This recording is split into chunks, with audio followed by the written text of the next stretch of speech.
Okay. All right. We back. Ladies and gentlemen, we are back for another Buffalo Sports Center stream. I am Don. With me today is the co-founder of Instagram, Cal. How are you, Cal?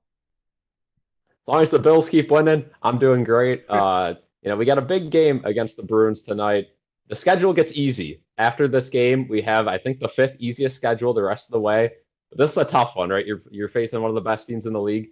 A win on home ice tonight could definitely catapult a win streak coming up, although they don't know how to win multiple in a row. But you No. got to start somewhere. They beat good teams a lot. They've struggled against Boston for the last, I don't know how many seasons, got that big win last year. But anyway, big game tonight. Got to win it. We'll see what happens. And they're in the goat heads. Yeah, they're in the go-heads, although that doesn't necessarily mean absolute funsies. No, that isn't the case, and looking at the ticket map, it looks like there's a lot of visiting fans again in the barn tonight. A lot of visiting fans last week against the Toronto Maple Leafs, so, I mean, maybe these guys just want to play in front of people, Cal? Yeah, I mean, at the end of the day, as long as it's full, helps us. But there's going to come a time and place where this team has to get to a level where it's mainly home fans. And I mean, it really is for the most part. But again, when you play teams like Montreal, Boston, Toronto, with huge markets that are close by that pay upwards of $150 to $300 a ticket, they're going to see the ticket prices in Buffalo, and they're going to want to go. On the flip side, you face some of those teams, that have smaller markets that charge $10. They don't come up here, and then it's half full because the Sabres keep charging that median, middle of the line price that they shouldn't be. Yeah. Merry Christmas to all of our followers. I hope you guys had a happy holidays. New Year's Eve still coming up, but I hope you guys had a happy Christmas, Merry Christmas. I certainly did. It was a fun time. Got to go to the nighttime mass with Cal, I think you're also there too. Yeah, yeah, it was an unexpected meetup, not planned, but yeah, we partied it up at night. But yeah, overall Christmas was good. Yeah.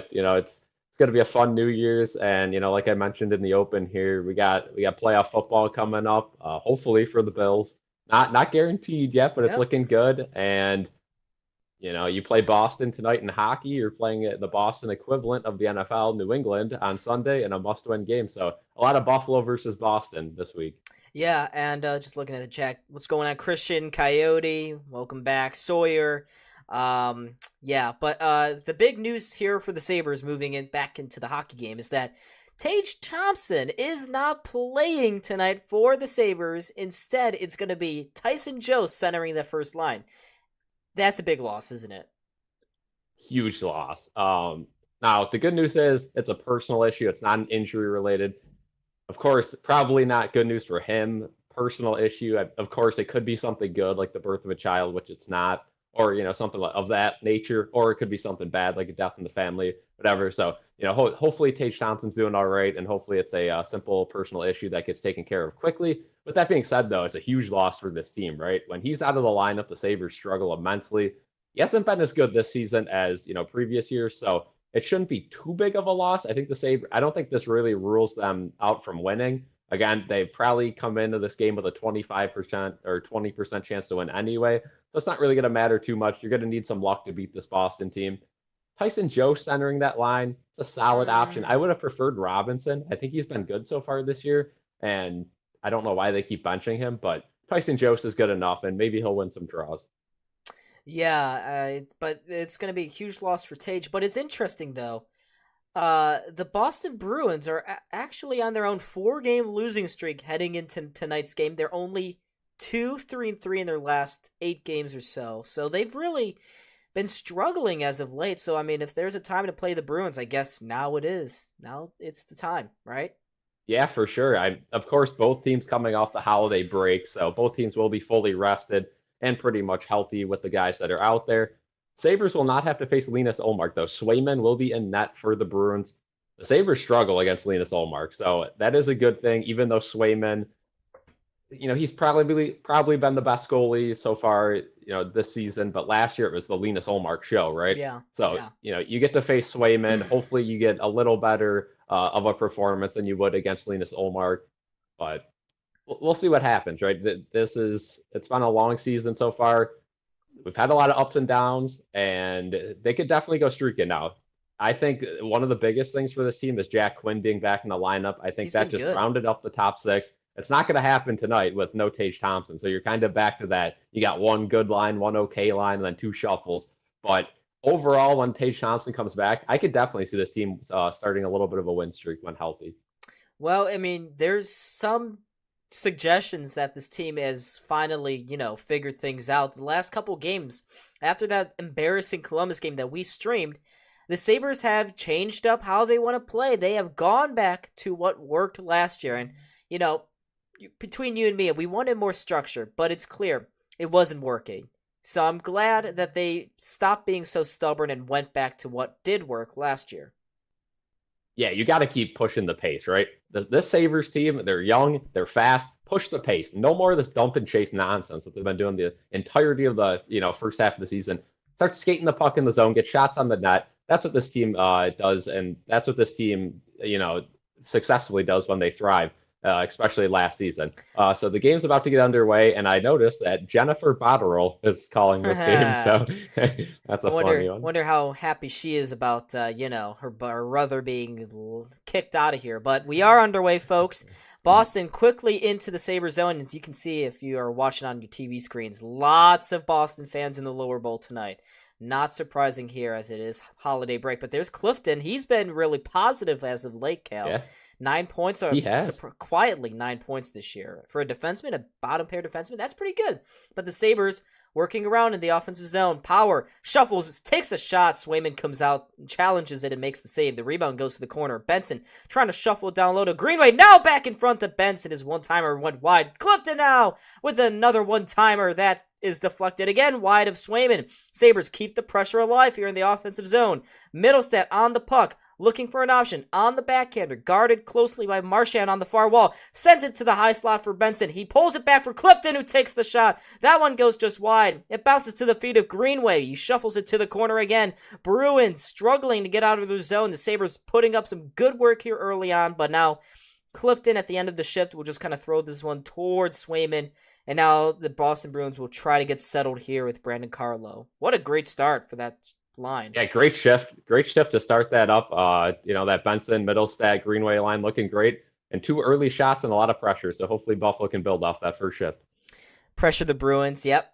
Bring on the hits too. I mean, I don't know if everyone saw that Rangers game last Saturday. I thought that was one of the better Sabres games that year. If only Ukko-Pekka Luukkonen wasn't such a liability. Hey, that's a good team in the Rangers you played, and to beat them this year and to get a point, that's very solid. Unfortunately, the Sabres have lost to a lot of bad teams though, which has them still under that 500 mark by quite a bit. Yep, it sure does. But here's Quinn on the puck, plays it cross ice to Tuck. Tuck trying to go to the far side with speed. He gets to the corner, not much farther though. And now the Bruins try to get out. They cannot. It's kept in the zone, barely at the blue line by Tyson Jost. He takes a shot towards the net. Quinn trying to get to the rebound, but look at this Sabres pressure here early on. They are all over the Bruins. Tuck now again throwing this one into the Boston zone. Swayman leaves it there for Charlie McAvoy. Passes it across to Mason Lowry. Lowry to Pasternak. Trying again, floated across ice to McAvoy. He had some trouble handling it, but now the Bruins will go through center with some speed. Into the zone they go. Pavel Zacha trying to throw this one to the far side. Skinner's the only one there. He turns it over cheaply, though. It gets to the near side point, kept in by Parker Wotherspoon. But his pass goes to nobody, and the Sabres can, again, skate their way to the neutral zone. Now, they're at the end of the shift, so they will just throw that bad boy in.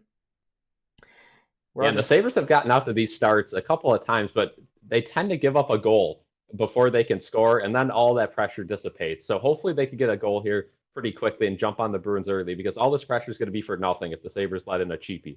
Yep. All three of the shots so far in tonight's game are belonging to the Sabres. Poso trying to get to this misplaced pass, but it misses him, and that'll be coming back for an icing against Buffalo. But yeah, speaking of Clifton and players that have been sneakily good lately, how about Kylak Poso? I mean, he's been definitely upping his game. I know, the players around him have been playing a little better too, which has helped him out. But Kylak Poso definitely finally coming around, and at least at the very best, not being a complete waste on that bottom line, which Yeah. is good enough for me, right? Under contract one more year and a great locker room guy. So hopefully he can continue the pace he's on. How many goals is he on pace for this year? I don't know. As we take a look Around at the 19 or 20, I think. that's solid. Yeah. Pretty Mhm. solid for the veteran, but the Sabres win the defensive zone faceoff. They clear it to the center ice, but the Bruins immediately shoot it right back in again. And now the Sabres will come out with 3 to the neutral zone. It's Peyton Krebs on the backhand. He floats this one all the way in on Swayman. He leaves it there for his defenseman, McAvoy. Under some duress, he plays it around and all the way around to Oscar Steen, who's drawing into the lineup after being scratched for a couple games before the holiday break there. But my life-size Josh Allen is going to carry the Sabres to a Stanley Cup and the Bills to a Super Bowl. Yeah, absolutely. Bruins send this one into the Sabres zone again. Frederick behind the net. He's off to a slow start this year. He's only got 7 goals so far. Benson trying to make a move at the blue line. He can't. He gets it out, fortunately enough, but it's led to a break the other way, and they score. And Cal, there's that little Yeah. story about the Sabres put pressure on and really cheap giveaways lead to a Boston goal. Just like the last Yeah, game. that's brutal there. Cheap giveaway by Benson. Ended up being a 3-on-2. Levi made the first save, but horrible rebound control. His stick went flying too, and he just wasn't there for the second shot. I mean, what are the Sabres doing here on this play? Mason Lowry is going to collect the goal there for the Bruins, and it's on their first shot of the game. Totally undeserved again. That's what the Bruins do to you. They pounce on those turnovers. They make it count. They make it count, and for the Sabres, that's why the Sabres have struggled this year.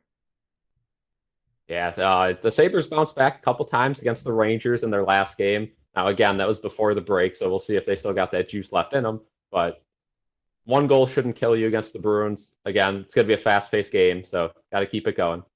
Yeah, but Paterka almost turned it over. He sends another errant pass all the way to the far side. It's going to be waved. No icing there. Shattenkirk plays it around the boards. It squeaks all the way down the ice, and that one will actually come back for an icing against the Bruins. But And goaltending's definitely been an issue this year. I mean, again, Levi's been good in his last couple of games, but overall, all 3 goaltenders have been weak. I mean, these are saves you got to be making. You need a goalie that's not only mediocre, but you need a goalie to start winning you some games. That hasn't happened this year. I get the defense is still putrid. I get they haven't been scoring as many goals last year, but these goalies just have not been playing good enough in Buffalo. No, they really haven't. It's just it's a comedy of errors, and things don't necessarily improve during the second half of the year. Granato may be out of a job. Yeah. So I mean, he's really on the line, and like we said, we streamed.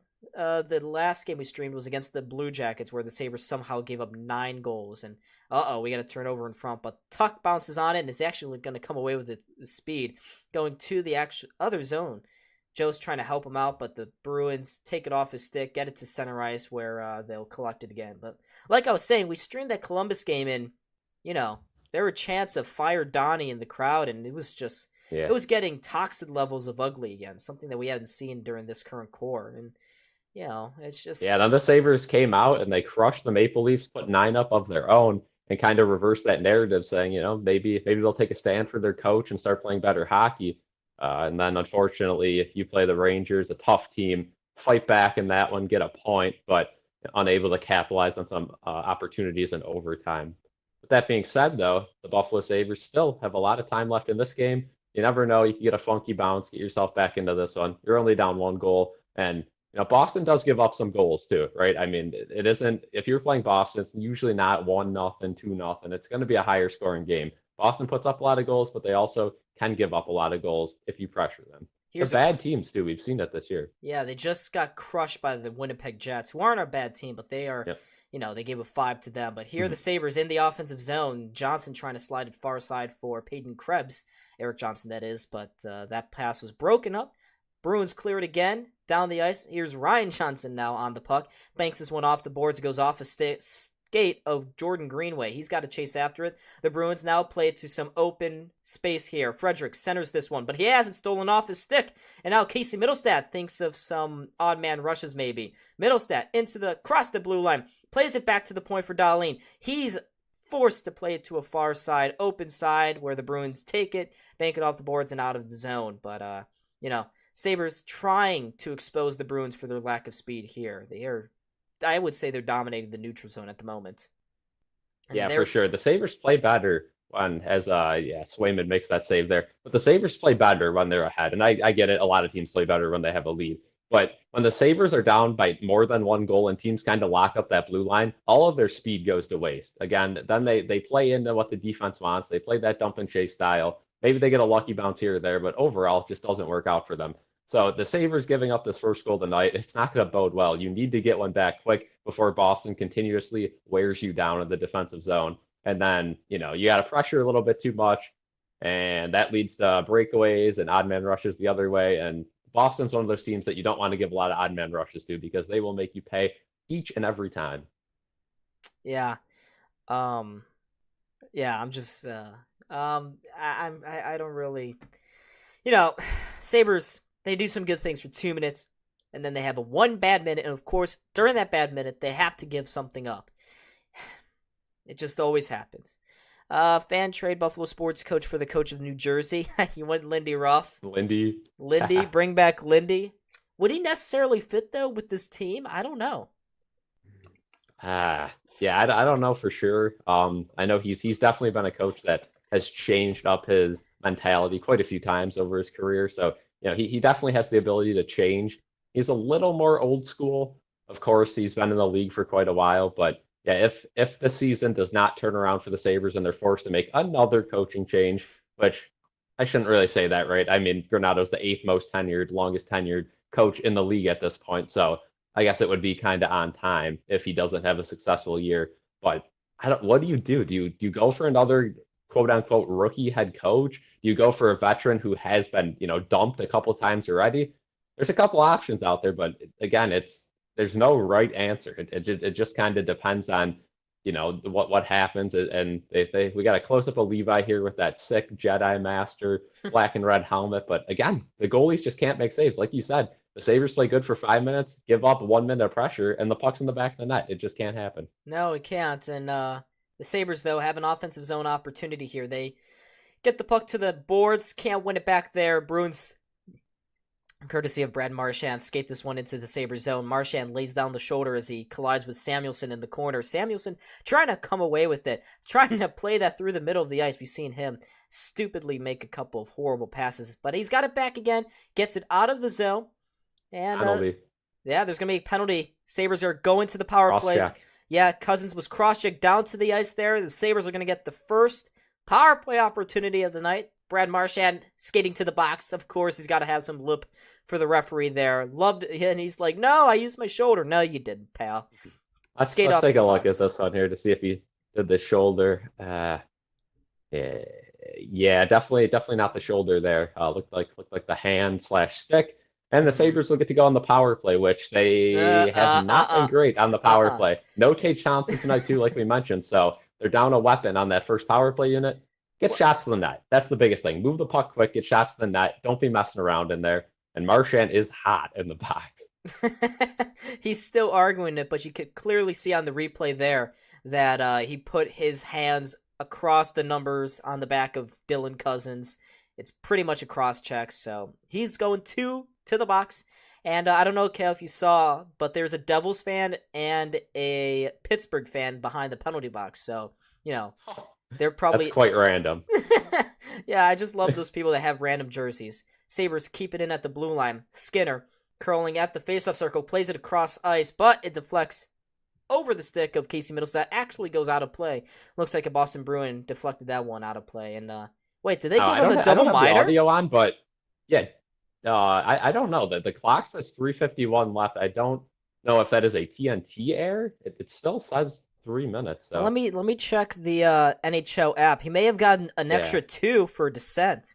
Oh yeah, it looks like it's for talking back. That would make sense. Okay, well, maybe. I mean, the NHL app here says it's 2 minutes, and then this is saying 3:45. So I'm not quite sure. We have a little bit of confusion. It'd be an odd error for TNT to do though, because I could get if they did it the other way around, but putting a 4-minute penalty, again, it's tough without audio, and it's also tough when you're on a network you're not used to. But yeah, I mean, you that's say the case. The Sabres definitely have to get at least one here. I mean.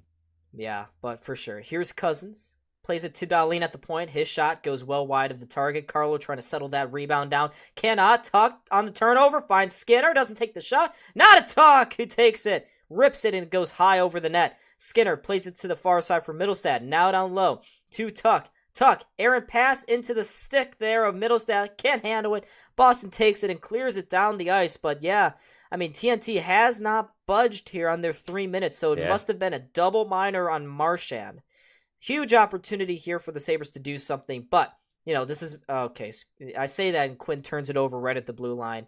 They're just so weak on the puck. This team just is super weak on the puck, which again, every team has their strong suits, but, Yeah, here comes Power. Where's the dump pass? Oh, he actually played it out wide. He joins the rush, centers that one into the high slot. Of course, nobody there following up.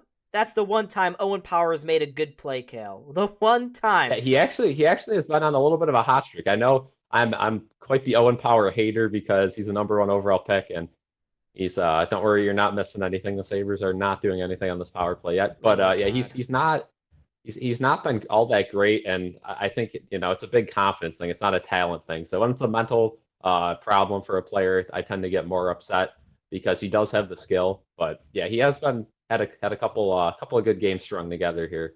Yeah, so hopefully he could continue that. Well, as Kale said that, the Bruins cleared the puck down the ice a couple more times, and the Sabres just have not gotten anything going. It's been 2 minutes so far on this power play, and now they're offsides. Oh my God. Fire Matt Ellis. It's just embarrassing. Fire it is Matt just Ellis. embarrassing. There's no plan for the power play, and sometimes it's better to have no plan, right? Like kind of just go out there, pass a couple times, and shoot. But they just skated around. It gets dumped. There's like if I was an opposing team, I would be anything but scared of this Buffalo Sabres power play. I'd purposely give them penalties at this point because they play better 5-on-5. I mean, yeah, it's embarrassing. Like, what is Matt Ellis? What's the strategy? Like you said, there is no game plan, and I'm really confused about it. And here, the Sabres again lose another face-off. Bruins cannot send it down the ice, though. Tuch across ice, but there's just no speed going into the zone here. Now Tuch says, I'm going to try something. Finds Olofsson on the outside. Olofsson, no options here, right at the blue line. Does well to keep possession alive here for the Sabres. Now it's sent in front. Skinner had a stick tied up there in the high slot. Couldn't get the shot off, and Cousins actually forces it out of the zone. But here comes Tuch. Inside. Tuch shoots it just wide, looking far side. Middlestad now to Dahlin. Back out wide to Skinner. Skinner down low to Tuch. Plays it across the crease. Misses everyone, and it's going to leak out of the zone here. 1:15 to go on this double minor for the Sabres. Dahlin drops it back to Quinn. Quinn out wide to Olofsson. Olofsson had some trouble there. Finds Dahlin, though. Slides it down low to Olofsson again. Now to Quinn. Here's Quinn. Trying to float this one to Skinner. Can't handle the pass. Dahlin has it. Finds Skinner on the far wall. Skinner jumping off of it. Tries to shoot for the net, but it deflects wide and out of play. 52 seconds to go on this 4-minute power play. And I think the Sabres have, one shot on goal here? I mean, the difference between this year and last year, I think, like, mainly is in the offensive zone, they cannot handle a pass, right? Every single pass just goes flying all over. The passes are inaccurate. When they do finally have a nice sequence, they make one too many passes, and they can't put the puck in the net. The puck's, nowhere near a stick. It's just so frustrating to watch because they're trying to do too much. Get shots to the net. Quick 1-2 plays. Offensive zone faceoff, lost there by the Sabres. It goes to the near side boards. There's the defenseman pinching. Quinn makes a nice play to find Power on the far side, though, to keep things alive. Power again, inside. Quinn, he's got some space, takes the shot. Rebound sitting in front. Still loose there. No one can get a whack at it. Power, though, takes it, steals it back for the Sabres. Quinn, now to Power on the far wall. Gets it to Cousins. What a beautiful pass cross ice to Peterka. Trying to jump it right back into play here. Peterka cross! Cousins' one-timer. Saved by Swayman. Rebound goes to the corner here for Peterka, but the Bruins take it. And with 15 seconds left, they will clear it and probably kill the rest of this power play off. But that was a good sequence. At least they got some nice passes there. And Peterka and Quinn being the benefactors there.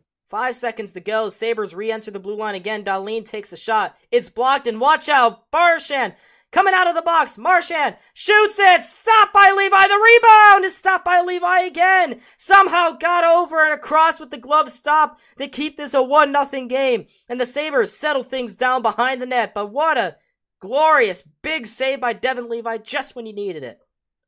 Yeah, great save there. One-on-one with Marchand and able to make the save and the rebound diving. Here comes the Bruins again. They feel some momentum after killing that double minor off. Pasternak in the corner for Wotherspoon. He centers that one. It leaks to the point for Lowry. Lowry across. Has it back again. Plays it down low to Pasternak. Pasternak leaking off the boards. Just kind of plays it behind his back. Doesn't maintain possession at all for the Bruins. Very Sabres-like play. And, you guys got ads? I'm so sorry. I can't... I have the... Oh, no. Please don't tell me that's a call. That's not... Oh, yep. God. Peyton Krebs, you suck. Oh, my God. Yeah, I think Krebs has got to come out of the lineup. Just no production. You watch. Boston's going to score here. Oh, yeah. 100%. And that's just... I mean, Krebs started that with a big breakaway on the other end of the ice. He just hasn't been good this year. There's been no benefits of having Krebs in the lineup. Again, he's still young. I get it, but... It just can't happen. If you're a serious franchise trying to make the playoffs, Peyton Krebs has no upside, right? Like He's a little gritty, but he doesn't have the size. He's not going to hit people. Well, he does hit people, which isn't the guy you want hitting people, right? Because there's no effect. No scoring. His vision's been completely off for 2 years now. The first year we had him, he was great at passing. That was his upside. None of that. No shot.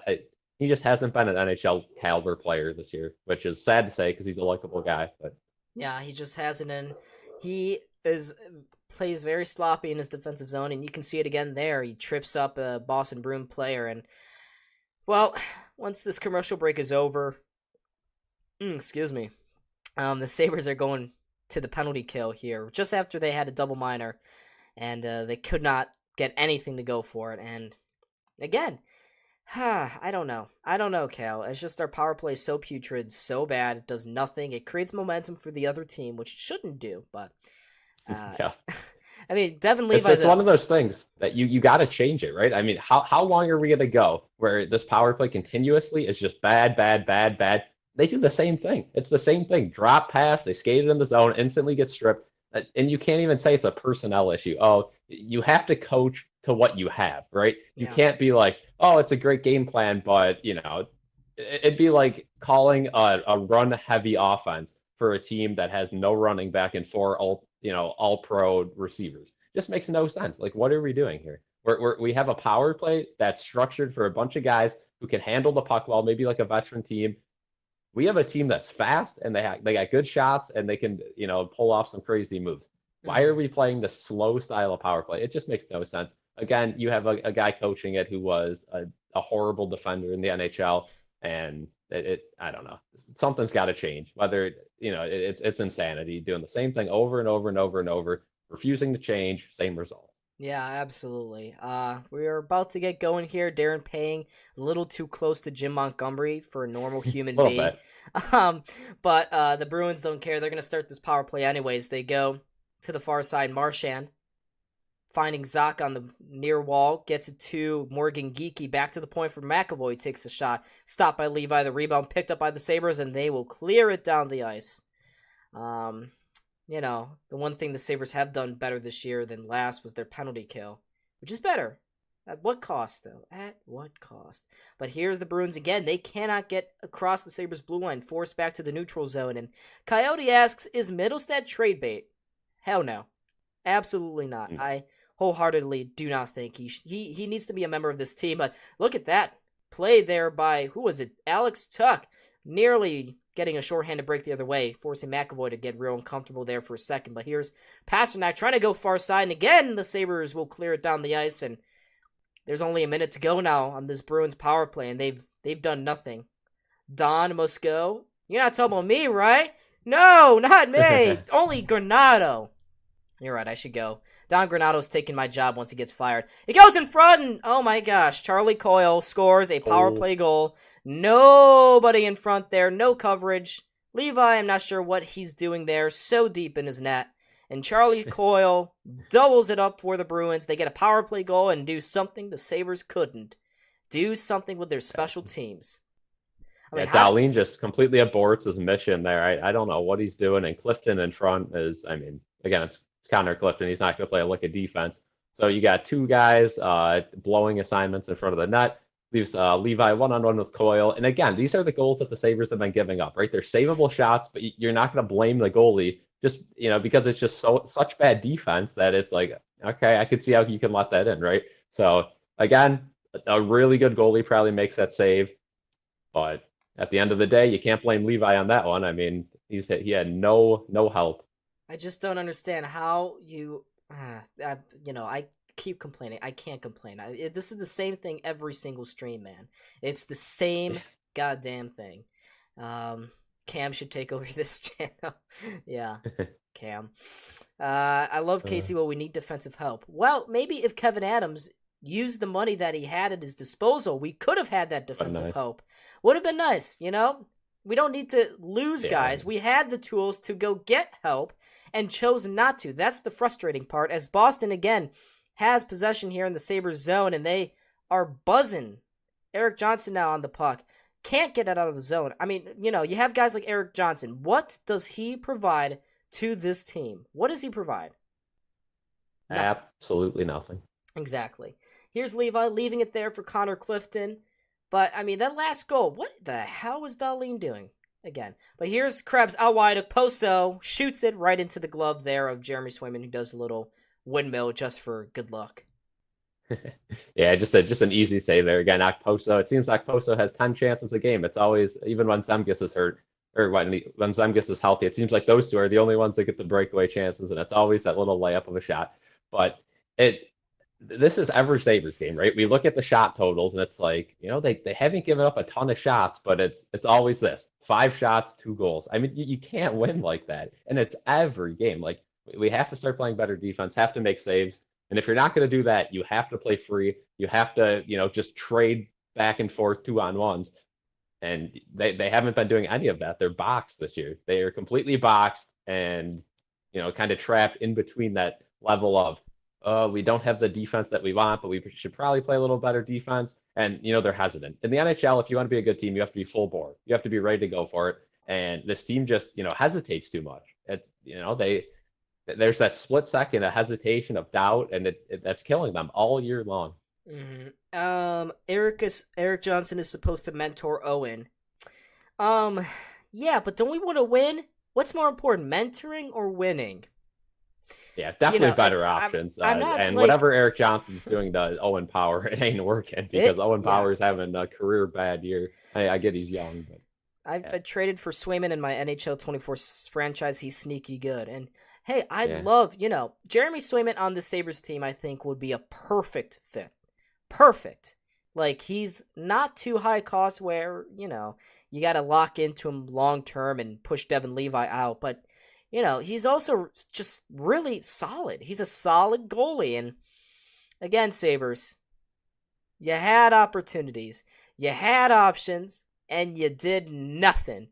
You kept UPL, who after his illness has just suddenly reverted back to last year. And you also now have Devin Levi not really, he's getting hung out to dry. And don't even get me started on Eric Comrie. Don't even get me started with that guy. Just horrible. Yeah, let's add to this. I mean, Kevin Adams Thank you for the haircut. A horrible job this offseason. How do you still have 3 goalies on this team? I don't know. That shows you how committed they are to winning. 3 goalies on this team, and 2 of them are AHL caliber at best. I mean, it's just a joke. Yeah, I mean, at this point, you have, basically 3 backups on your team. And you have 3 backups. You just can't win like that. And 2 of them are AHL backups, and 1 of them's an NHL maybe caliber backup. I think Levi and UPL combined will give you a couple of good starts, but it's just not enough. Ryan Johnson just knocked down Jakub Lauko in the defensive zone here. The Sabres, again, trying to break out after an Olofsson turnover. Here comes Johnson, unsure of himself, but he makes a nice play to get the Sabres into the Boston zone. Goes to the near side here. Poso can't control it there, and again, the Bruins coming back with speed. Marchand, below the goal line now, leaves it there for DeBrusk. Jake DeBrusk, out of the corner, flips it around to the far side. Boston's defenseman there first. It's Carlo. They quickly play it to the point. Hampus Lindholm wires one towards the front. Doesn't make it all the way through to Levi, but Lindholm, what a beautiful play. Drops it back. Marchand, one-timer. That one goes just wide. Sabres fortunate to be down by 2 right now. Here's Lindholm again. Cross ice pass. Oh my gosh. Again, cross ice. They're just toying with us. Oh, that hit the crossbar, I believe. What is it, Poso? Yep, Get right it, Poso, off the ice. Get off. Get off. Holy crap, get off. And now the Sabres. Brutal line out there with you got Okposo and Skinner, who both just, whiff on every defensive move they got there. Okposo is pretty tired. They're out, not double shifting, but pretty much double shifting because they spent that whole second half of the shift in the defensive zone. But luckily they were able to get it out. And if you're the Sabres here, you need a goal of some nature. Try to get some momentum here, but they just don't have the talent. I mean, I don't know what it is this year, but they just have not looked good at all. And every time they have the puck, they refuse to commit to any play. It's just, there's all this indecision. And again, that stems from coaching. That stems from losing so many games in a row, stems from just not having any success, no luck. It just can't happen, though. You're an NHL player, right? I mean, there comes a time and place where you got to lock in and you got to start gelling with your lines. And there really has been, one or two line combos that have worked this year. Other than that, it's just, a free-for-all every night. You can't have it if you want to be a playoff team. The goalies look bad because Diaz crap and own end. I can't disagree again. But it's just, it's a comedy of errors. The goaltending just is soft. The defense is soft. The forwards haven't scored goals. That was the silver lining last year. The forwards were scoring so many goals that, we could overlook some of the defensive deficiencies. But just, I don't know. Yeah, it's not that the goalies have been bad. It's that we didn't go out and get a good goalie. So you're stuck with mediocrity in that, which isn't bad. But your defense is so bad that mediocrity in that is not going to work. Comrie looks bad, as well as the defensive scheme is poorly executed. Is there a scheme, though? Is there a scheme? There's not. If there is, it does. Again, they're coaching players for schemes that they're not built for, and that just can't happen. Yeah. Sabres, Dahlin makes a move around one, takes the shot, goes right on Swayman. There's some whacking after the fact, but whistles are blown, and we're going to get a face-off here in the offensive zone. The Sabres were running around a little bit there, but TNT, again, just looking at Brad Marchand. He was pissed off in the penalty box, came back out and almost scored a goal, and I thought that was going to be 2-0 right there. I was so sure, but Devin Levi made an insane stop. Could be 4-0 right now, Cal. Could be 4-0 if we had average goaltending. It could, and again, 7 shots, and 5 of them have been very, very high danger chances for the Bruins. Sabres lead in shots, right? 8-7. So they've had the momentum for a little bit, but like I said, they get off to those hot starts and they can't capitalize, and all of a sudden, all that for nothing because they let opposing teams score on, one of their first shots of the game a lot. Mm-hmm. Well, the Sabres just don't play very good in the first periods to begin with. But here they go. They're in the offensive zone. Krebs trying to get it to the front of the net. Posa also there as well. The Sabres have now won back-to-back games versus Boston since February of 2018. Wow. 5 years. It's been 5 years. That's insane. Sabres again coming through center. $1:20 to go here in this first period. It's been a very lackluster period to say the least, as the Bruins again just let that puck go all the way around the zone. And now Quinn now throws it back in. Forces his own rush, but we got a whistle here for something. I'm not sure. An ice, I think. That's an icing? Yeah. That's an icing? I think they're calling it, yeah. Don't even get me started on refereeing.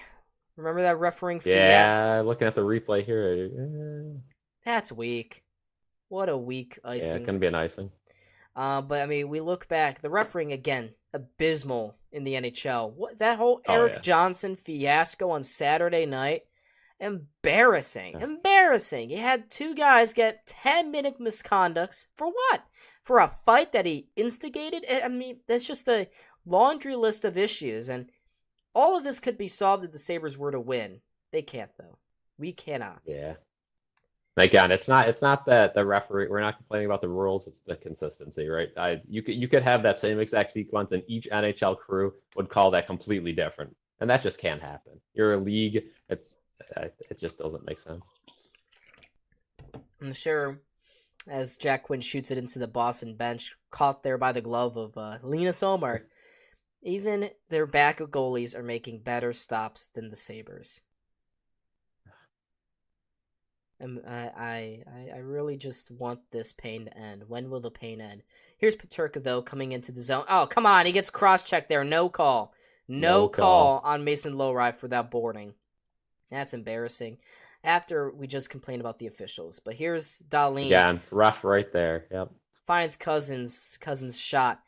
Hits the stick of a Boston Bruins player and deflects out of play. I believe, again, that was Morgan Geekie or Patrick Brown. I'm not sure who, but it was one of the two. And the Sabres are going to get an offensive zone face-off here.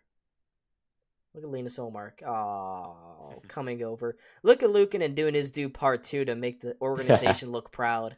So, what a guy. Yeah, Linus Ullmark was yelling at a kid because the kid kept trying to get the puck from him. Jesus. Said he'd give it to him after, after the period or after the game to be determined, but not sure. But offensive zone faceoff lost by the Sabres. Lindholm has it for the Bruins behind the net. He skates out with it, plays it across ice to Carlo. Carlo finds Lauko, but Lauko deflects this one into the sea of Bruins fans in the lower bowl. And again, we'll get another faceoff here. But again, look at all of those visiting fans. Jesus. And the players complain. It just can't happen. But the players complain, yet they put up dog crap on the ice. What do they expect? What do they expect? Yeah. It's been 13 years. I get that they haven't been here for all 13 years outside of Gergensen's, right? But it's been 13 years of crap. I don't think we're going to get a poundy. Oh my god. High sticking completely away from the puck. I mean, that's just lazy effort there. I believe probably Dahlin, because Dahlin's always getting those kind of penalties just away from the play. Let's see who it is on. But these guys haven't been here, but they've thrown out dog crap performances on home ice. No penalty. Wow. I think it was. I bet it was the puck that probably hit him in the face. So they blew it dead. Because you definitely saw Pastrnak whip his head back. So naturally you assume that's a high sticking. But the Sabres throw it into the Boston zone. Cannot keep it there.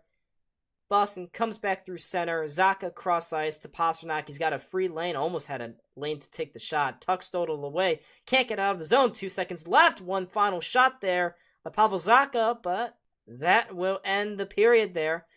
The Sabres with a, really good effort. Really strong effort by the Sabres to only be down by 2 goals after a first period. Cal, same old. Yep, you give up 7 shots and 2 goals. That just cannot happen, and it's consistent. The Sabres had some solid offensive chances, could not put the puck in the back of the net, which has also been consistent this year. It seems they just haven't been hitting their spots when they do have the chances, and they haven't gotten nearly enough chances this year in general. So hopefully that changes. I have a little pet peeve with TNT or Max or whatever. When they have these little team transitions, they always put up a flag animation, and it's the old Sabres logo. They updated it for the Coyotes. They updated it for the Bruins. It's been 3 seasons. How can you not get the new logo up? And it's so annoying. The same thing too on Google. They have the old Sabres logo, and I don't know if it's just me being me or something, but that pisses me off so much. Yeah, it's an embarrassment, and again, I don't think it really has anything to do with how good the team's playing. I believe it's literally just laziness. And it's the same logo but a different color, so we'll just leave it. But yeah, I don't know. Just making sure my audio is doing okay there. But yeah, Gergensen's is underrated because he's put up with these guys for 13 years. I know it's been. Yeah. He's got here in 2014, so it's actually only been 9 years. It's been 9 years, but he's been here for almost a decade and has seen 1 winning season. Yikes! You gotta feel bad for him, and he's towards the end of his career probably now, which is unfortunate because it doesn't look like he's going to get to see the playoffs this year, and I don't think we're going to re-sign him because just the amount of prospects you have, and it doesn't seem like the Sabres are willing to part ways with any of them. So I think the Sabres are going to have to move on from some of their older guys, being Okposo and Jurgensen's at the end of the year. But you never know. I thought that was going to be the case last year. And not only did they bring one back, they brought both back to clog it up even more. And that has not worked out yet.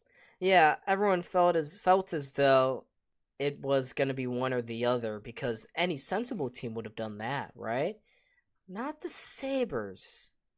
Kevin Adams just really liked the vibes, and he wanted to keep the band together for one more year. Isn't that so noble of him? Yep. If it didn't work the first time, it's going to work the second time, right? Hey, No. it will I, work I don't get the eventually. plan at all. The plan is just, again, you were on perfect pace after last year. All your guys overachieved. You got a lot of guys under contract. That was the year where in the offseason you strengthen the defense. You get some big names. I'm not saying go overboard, but maybe part ways with some of those prospects that aren't going to see the NHL ice ever, or, for at least the next 5 seasons. No, he does absolutely nothing. He goes and gets Eric Johnson, who I get the leader, mentor, whatever. Why is he playing every game? He's horrible. He's the worst defender on the team by far. Maybe I shouldn't say that. He gets Clifton, who was horrible the first 20, 30 games of the year. Now he looks okay, but it just wasn't good enough. You have a goaltending situation where you have too many goalies and none of them are good. You do nothing about it. You keep all 3 goalies. You still have 3 goalies active on the roster. I mean, what is stopping you from putting Eric Comrie on waivers right now? No team is signing him. No team is signing him. Are you scared to lose Eric Comrie? It's not going to happen. Are you scared to send him to the Amers? I don't understand this team at all. I just don't get it. I can't put it any better than that. Kale, you nailed it on the head again.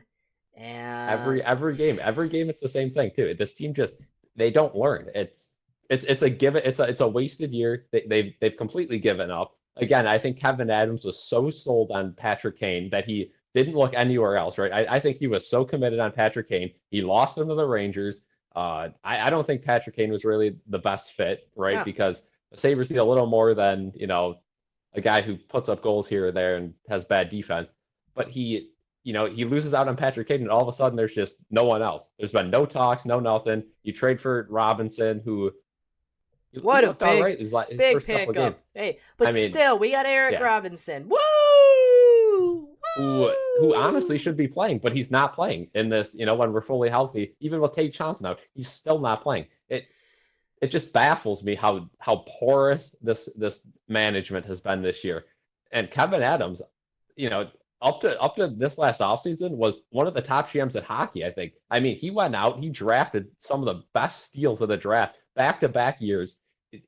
Yeah, and he made some great moves. He made some great trades. He handled the Eichel situation. Brought in Tuck, who's been a great player. Brought in Krebs, who at the time was supposed to be a great player. He gets rid of Rasmus Ristolainen.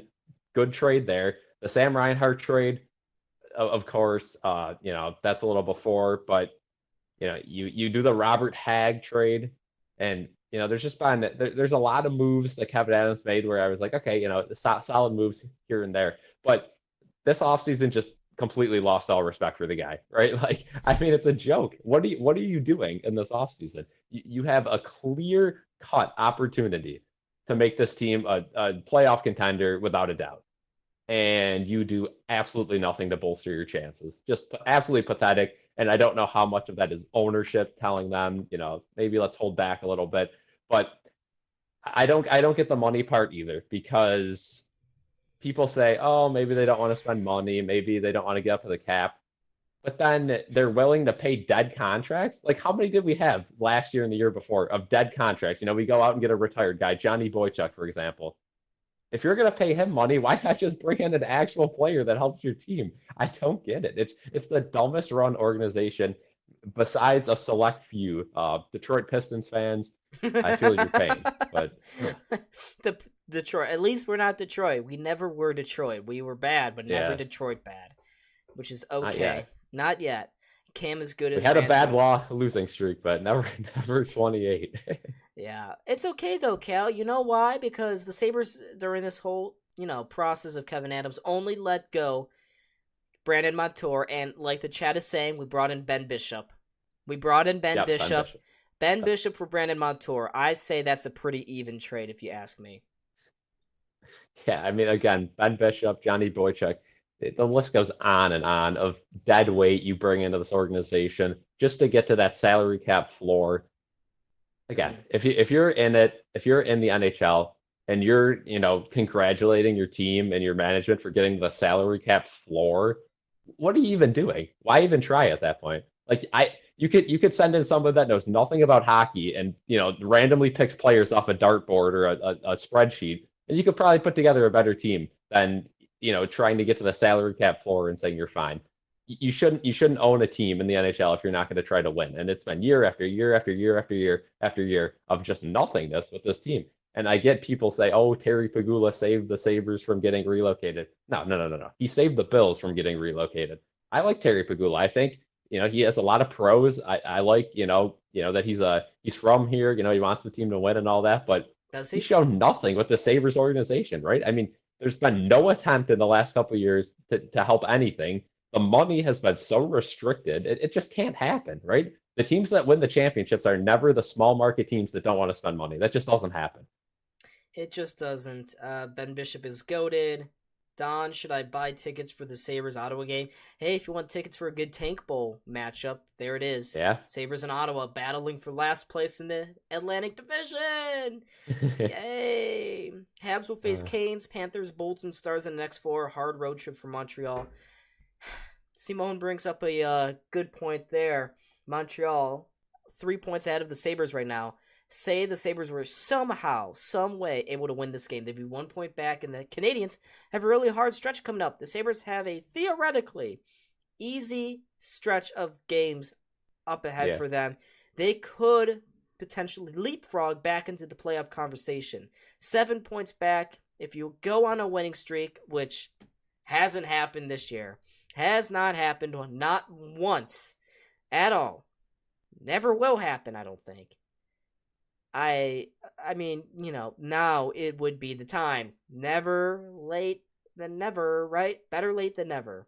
That's the Yeah, expression. you got Yes. easy games coming up. Easy stretch coming up.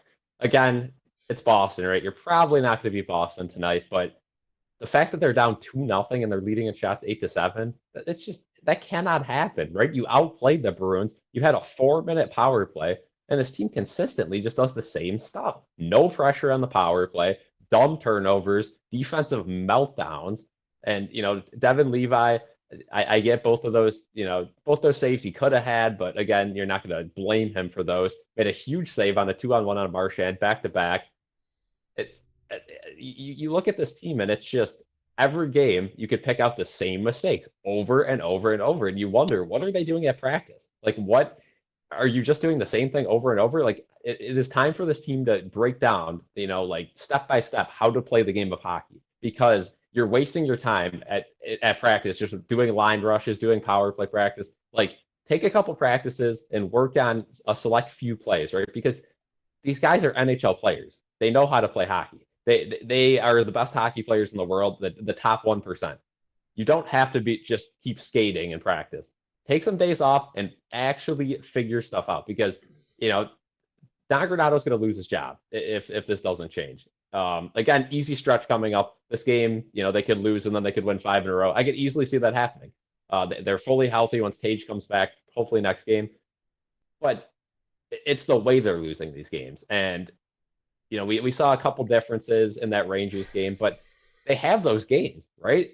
The Rangers earlier in the year, the Vegas Golden Knights game, where they just looked like last year. And then they bounce back to this. Yeah. Let's look at the chat a little bit here. Sabeskis. They went to 80 mil with that signing, Taylor Hall. It was basically the cap that year, and it did nothing.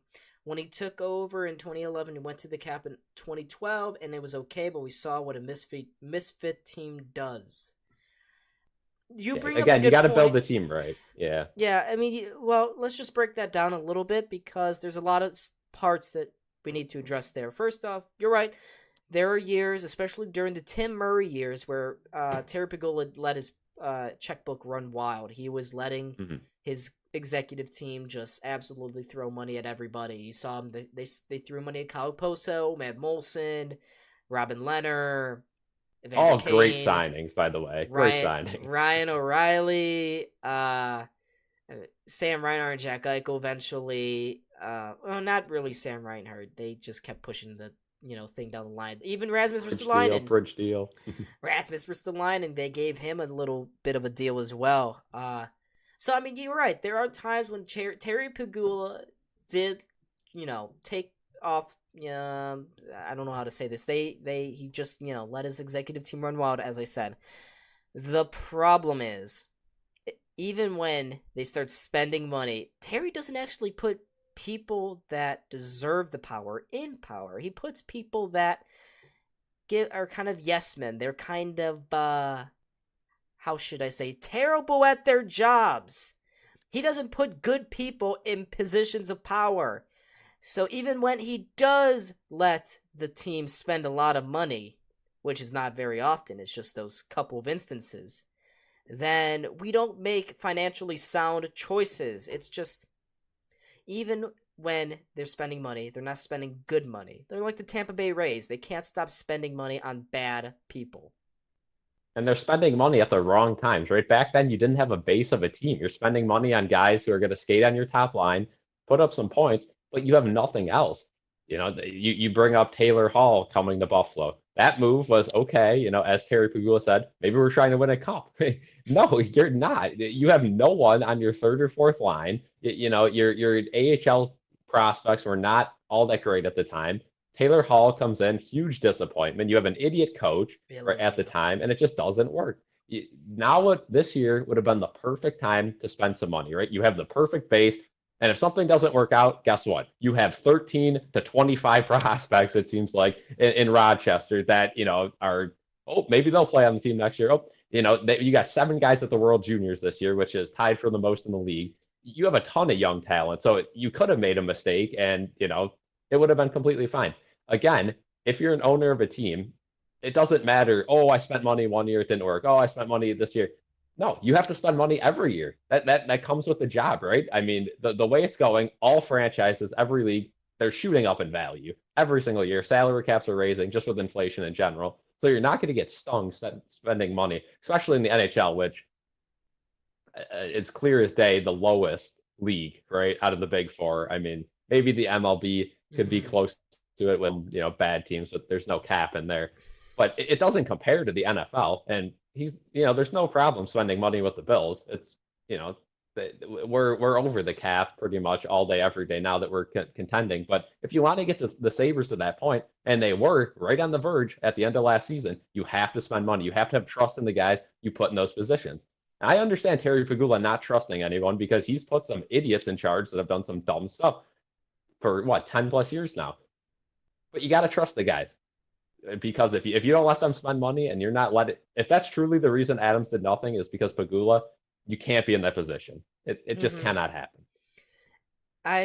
The city would have a much different opinion, I think, of Terry and Kim Pegula if they hadn't hired Brandon Beane and Sean McDermott. I kind of think they looked into those choices because even if, say, Terry Pegula fires, nothing. If Terry Pegula were to fire Don Granato, do we trust that he goes out and finds the right coach for this team or the right general manager for this team?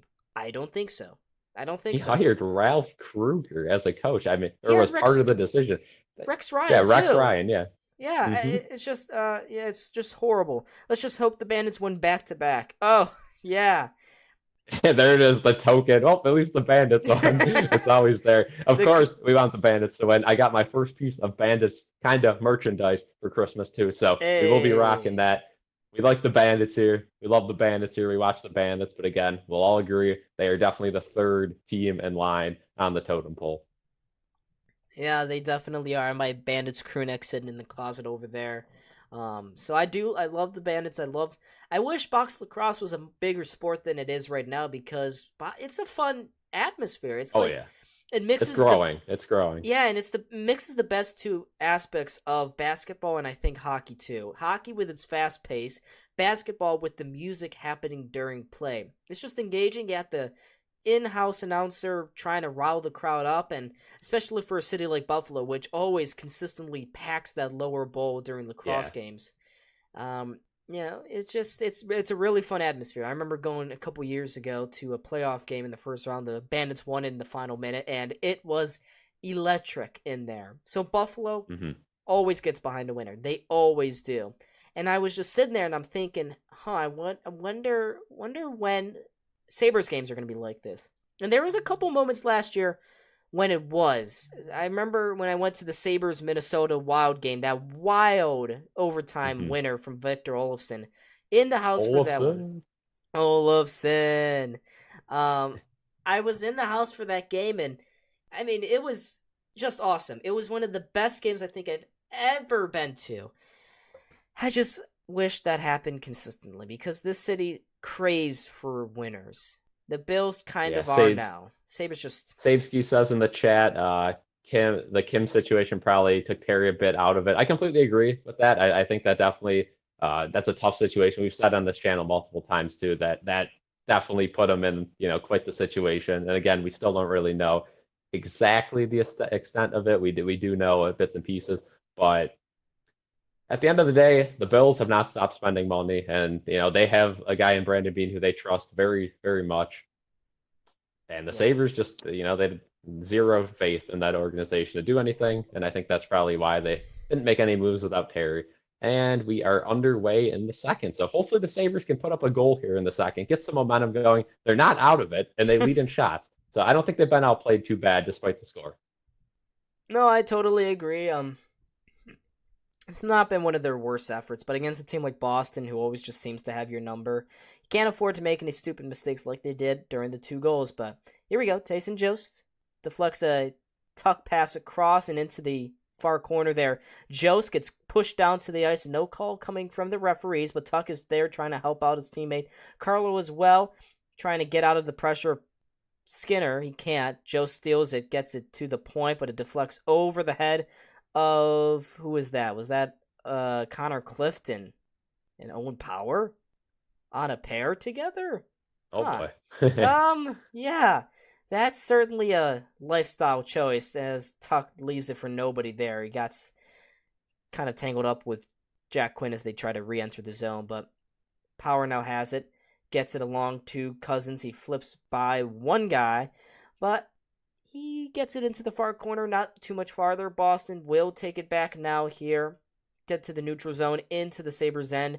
Throw wide of Devin Levi. Dahlin has the puck now, kind of scoots it by for Samuelson. Samuelson coming off the boards, gets this puck into the Boston zone, and there is some opportunity and some space here. Sabres get it to the far side, take the shot. Swayman comes out and makes a fine routine save on Dahlin. Yeah, it's rushes like that make you question, the strategy of this team. You got a quick 3-on-2 coming back, and the second that pass went across the Dowley, you knew it was just going to be a weak little shot into the goalie, right? He kind of got handcuffed there, had plenty of space, and it's just a dinker right to the net. Other teams, better teams, make that into a better chance. It's just consistent with this team. They don't have high danger chances when they should, and I don't know what you're thinking there. Mm-hmm. And just looking at Savsky's comment in the chat there, I totally agree that Terry Pegula seems to be a little more wired in with the Sabres than the Bills, and notice which team is started winning ever since that kind of has happened. Yeah. Like the Sabres definitely, I think, are his preference of the two. It's also my preferred team. I really just love hockey. I like football, but I understand hockey a lot more.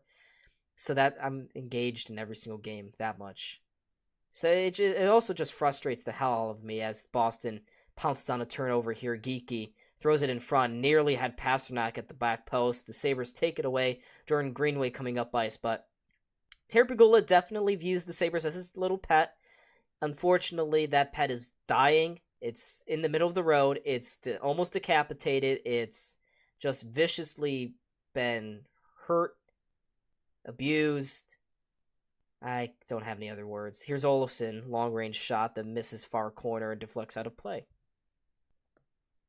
My computer. Again, the Sabres fast-paced in the second period. They've had some chances, so that does give me hope for the rest of the game. They definitely haven't quit on this one, which is something that the Sabres, I don't know. A lot of people say they do quit in these games, but it seems like the Sabres are always kind of moving around a little bit, right?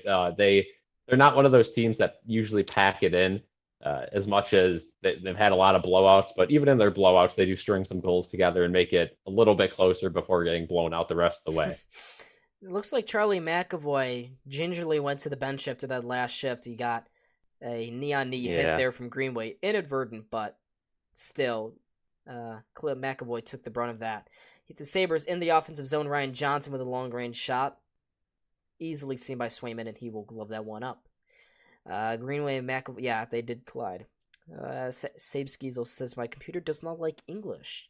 What does that mean? Am I speaking to you in Arabic right now? Did they get an AI voice over it? Or your subtitle is just being really stupid? Either way, pretty funny. Sabres, another offensive zone face-off. Tyson Jost leaning into this one. Patrick Brown, the other man. He gets tossed out, though. His replacement, John Beecher. Who would have thought John Beecher is up as Skinner turns it over in the high slot, leading to almost a rush the other way. Who would have thought John Beecher almost has as many goals as Dylan Cousins this season? Can't happen. Cannot happen. Who is John Beecher, Cal? Can you give me 3 things from his Wikipedia page without looking? John Beecher is an American male, around 23 years old, born and raised in hometown kid, Boston, Massachusetts. His favorite food is... Oh, there's almost an opportunity there for the Bruins. We'll get back to John Beecher in a second.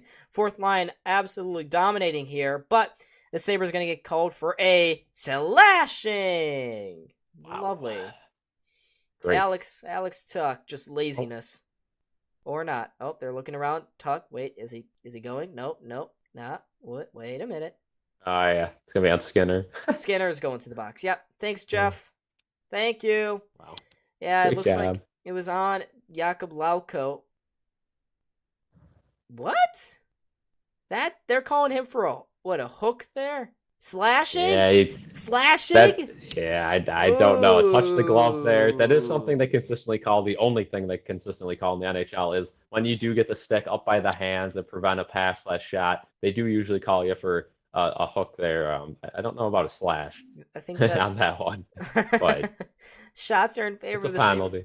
Shots in favor of the Sabres, 11-9 here. Bruins have their second power play opportunity of the night. They are 1 for 1, and they keep it in the zone here with McAvoy at the point. He looks to be just okay after that collision with Greenway, so unfortunately, the Bruins seem to be just fine right now. But they fanned on a shot. Yeah, something I noticed with this penalty kill is it seems like the Sabres always have some of their star players out on the penalty kill, right? Cousins is always out there. Thompson, when healthy. I mean, Greenway's not really a star, but he's out there. That just shows you that the bottom lines on this team suck, right? Like they should definitely have the prospects up here.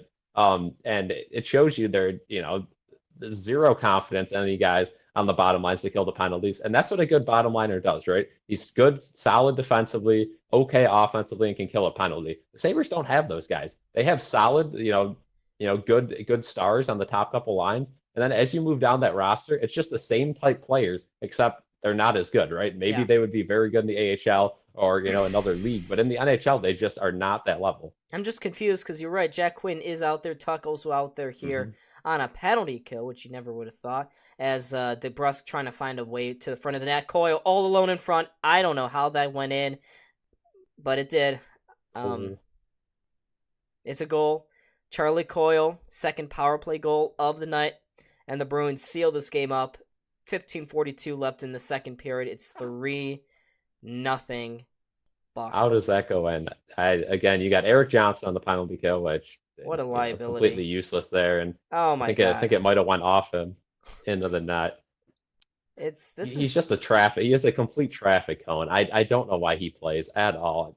I mean, he's got to be worse than Cody Franson, and Cody Franson was a really big traffic cone. But Eric Johnson puts this one into his own net. Coyle, big smile on the bench. He's got a 12th goal, second of the game. And the Bruins have a 3-0 lead. They are now 2 for 2 on the power play. Sadness deflection? Yeah. Oh, yeah, Charlie is back in the chat with his Jordan Greenway hate. No. I'm sorry, Charlie. This is the biggest point of contention between us. As Heinen to the back post. How did that one get stopped by Devin Levi?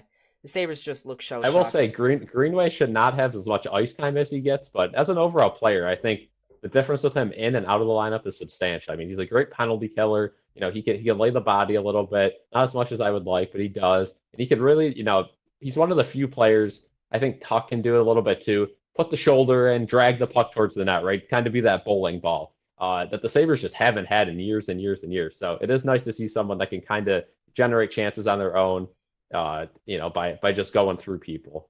I don't know, Cal, if you can see in the far corner, a Sabres fan made a Peyton Krebs sign. I am so sad that they'll be disappointed. Wow, that's interesting. Danton Heinen throws this one to the front of the net. Olofsson has the rebound. He's going to try to skate up ice as my TNT starts glitching here. Awesome. It looks like, I'm getting it, but it's just very stop and start. Nope, now we're back to fluid shots here. Power, cross, back to Power in his own zone. How many goals does Peterka have, bro? Why would you cut his ice time down? Way to ruin a young guy. Yeah, I mean, Peterka, still, I think, with 11 goals, I believe. He's been kind of on a cold streak as of late, but got off to a really hot start this year. He's definitely one of my favorite players. Look at that. A little bit of a scuffle here. Peyton Krebs getting involved with some Bruins players behind the net as he took a nice little jab at Swayman after he covered this puck up. But I'm surprised the Sabres put it on goal. Very ambitious. Very ambitious. Greenway is a fan favorite like Robinson. Sabres fans have love for no talent bums and don't want to win a cup. There's at least 5 or 6 players on this team worse than Robinson and Greenway, so definitely not my main concerns at the moment. No, if we're as much as a joke that Robinson trade was, he actually kind of made Kyle Okposo a better hockey player, right? So it was a 2-for-1, right? He was solid. He had some quicks, and he made Kyle Okposo look good on a night-to-night basis for that 4-game stretch. Sabres win the offensive face-off. Dahlin has it at the point, immediately wires that one well right of the target. Middlestat now behind the net again. 2 Bruins players hounding him. He finds Tuck to Skinner in the slot. He takes the one-timer, and somehow Swayman does what a goalie should do and makes the save. This team just cannot put the puck in the net on these chances, right? It seems flip that around. Say the Bruins get that opportunity on the Sabres. It's a goal 10 out of 10 times. The Sabres just haven't put the puck in the net this year, and I don't know if their luck is just run dry from last year or if the talent just truly dropped off a cliff. I don't get it. Isn't this where Casey Middlestat should be taking games over like he's a top line center, soon to be signed for 7 or 8 years? Again, I don't know where Casey Middlestat's been one of our more consistent centers this year. If you view him as the problem, then I just think that's a flawed opinion. Because Casey Middlestat... he's not going to take a game over, too. He's not that kind of a center. But he can control the puck very well when he's moving and grooving. He shuffles the puck in the zone, great puck control, and he makes things happen. But he's not like a Tage Thompson. Or a Jack Eichel, where he's just going to take the game over and skate through guys. He's not that kind of guy. You can't expect that from Middlestat. Hopefully we don't pay him a ton, because I don't think he's done enough to get a huge contract. He'll probably get a contract similar to his counterparts on the team, but I'd like to see a 4-year deal, maybe worth $6 million a season, maybe $5 million. Right around there is the sweet spot for Casey Middlestat. Because, 5 would be great. But all right, defensive zone face-off here for the Sabres. The Bruins had a couple of opportunities and immediately goes to Power, turns it over behind the net. Pasternak tries to center that one. You've never heard me say that before. Power turning it over behind the net. Never. Here, it doesn't. Never. It works out, though, for the Sabres. They get up ice, but Peterka finds Cousins. Nice move to wait out a defender. Cousins still has the puck on a stick. Plays it down low to Peterka. Peterka looking for an option in front. Turns away a couple times. Now a third time. Finds Quinn. Quinn peeling out of that pressure. Plays it to Cousins. Nice passing here by this kid's line. Clifton from Power. Back to Clifton. Walks his way down the boards, nearly stumbled in the corner, finds a good pass to the far side. Cousins with a quick shot. It deflects. Oh, it was about to bounce in the net, but somehow the defenseman got there in time. Again, Sabres just not lucky, having that puck luck. They center again in front. Power nearly had the one-timer, but the pass was behind him. Now he clears it, goes between the 2 defensemen, Clifton and Cousins, and it gets out of the zone here. Sabres have to regroup again at the neutral zone. It goes to Cousins. Makes a move around 1, has it again, plays his back to Krebs, finds Ryan Johnson, and he turns it over. Breakaway now for the Bruins. Oh, not anymore. Connor Geeky with a shot that goes wide of the net. And the Sabres again trying to find some life here in the middle of the second. Krebs goes to the far side. I'm just going to take a look at the chat here. How bad is it getting? For a 6-game stretch, Mitz was playing McDavid ice time. Wasn't it because Tage Thompson was out? I don't know. Inform me. Yep. But, like, who would you rather have playing those extra minutes? Because it certainly cannot be Peyton Krebs or Tyson Jost. Those are just, of those options, Casey Mittelstadt is the best option. As the Sabres break up a couple more Bruins potential goals there, they go into the zone. DeBrusk plays it out of the zone, finds Brad Marchand. Marchand makes a move at the blue line, can't get it in deep. Sabres pounce on the turnover, but they turn it over right back again. Marchand to the far boards, gets checked off by Peyton Krebs, getting some help here from Dahlin, who's just kind of fishing for that puck.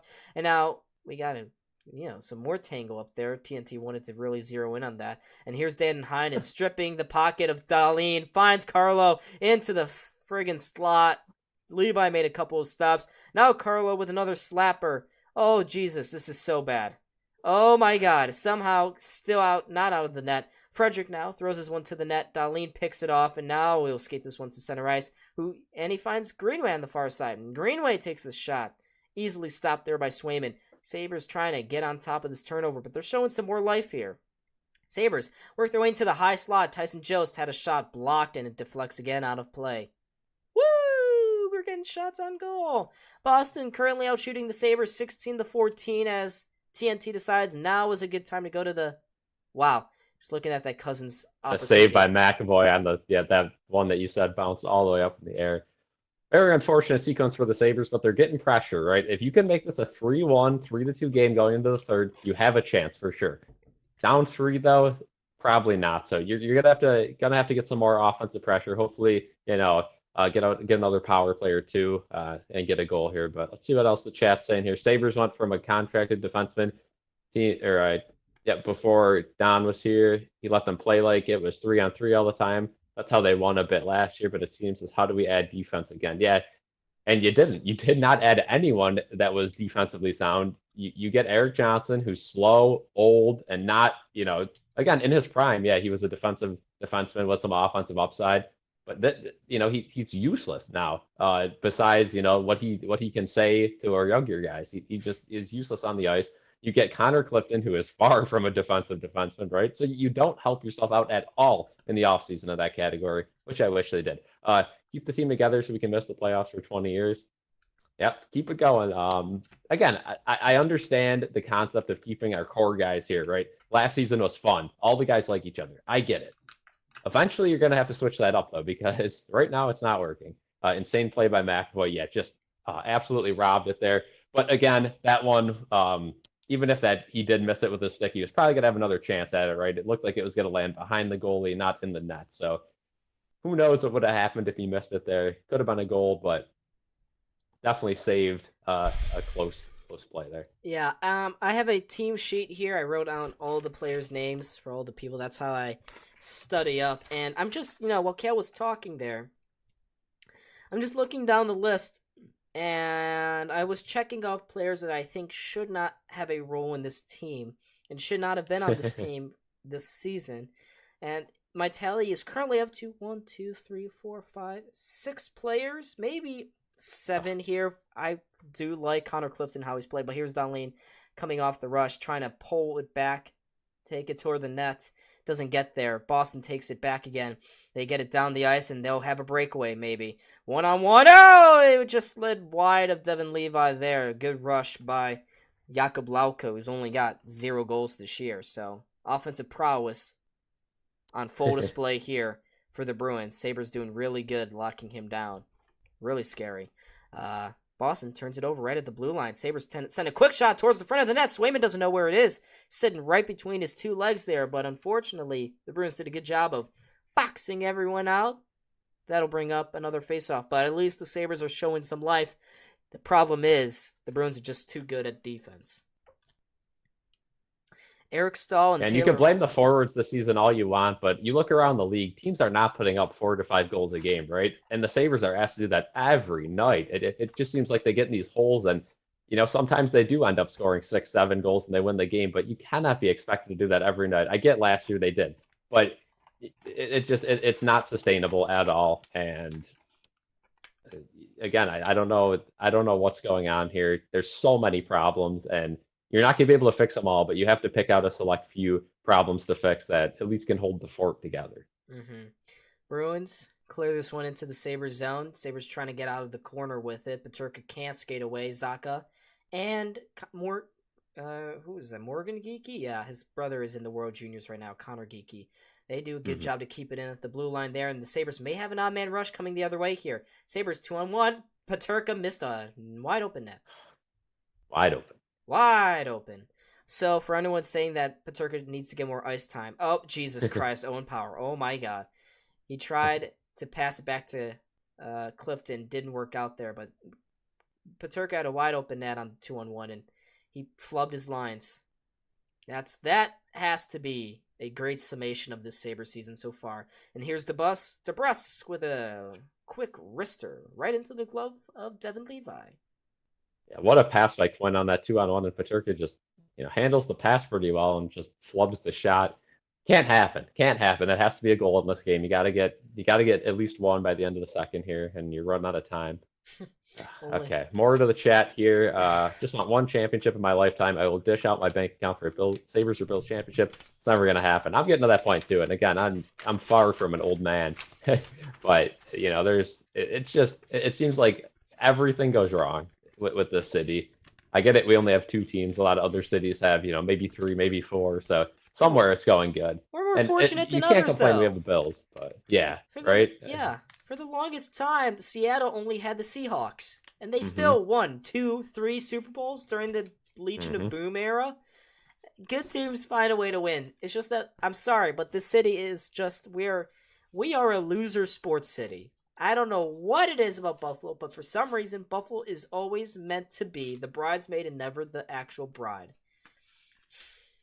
If not for Josh Allen, I honestly, like, you look at the Bills too. I mean, he is just an absolute freak athlete. Probably should be MVP this year as long as they win out or get to the playoffs. Should. It just.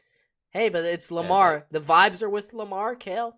That's all I gotta say. Even though all of the Allen's had some bad games too. Allen has had some bad games. You look at that first Jets game, which you can compare to Purdy's last game, where the quarterback single-handedly ruins the game. But other than that, I mean, there have been some games this year and previous years where Josh Allen is just doing stuff on the field nobody else can do. Not even Mahomes. Nobody else can do some of the stuff he does. Is he an idiot at times? 100%. But you got to learn to live with it, because remember, if the Bills had a mediocre quarterback, that team would not be good at all, right? They have no depth anywhere else. One good receiver, maybe 2, and a solid run game. But yeah, he's just saving the city right now, because the Sabres are anything but last year's team. No fun. Don Granado currently said that this team needs to be a little more aggressive going to the net in his very close-up interview with Darren Pang. Good Lord. Don, decent seats in Ottawa on New Year's Eve, $150 each. You're paying $150. Is that what they're really charging in Ottawa? Are you serious? No wonder why no one goes out to that arena. Oh my gosh. Yeah. Makes sense.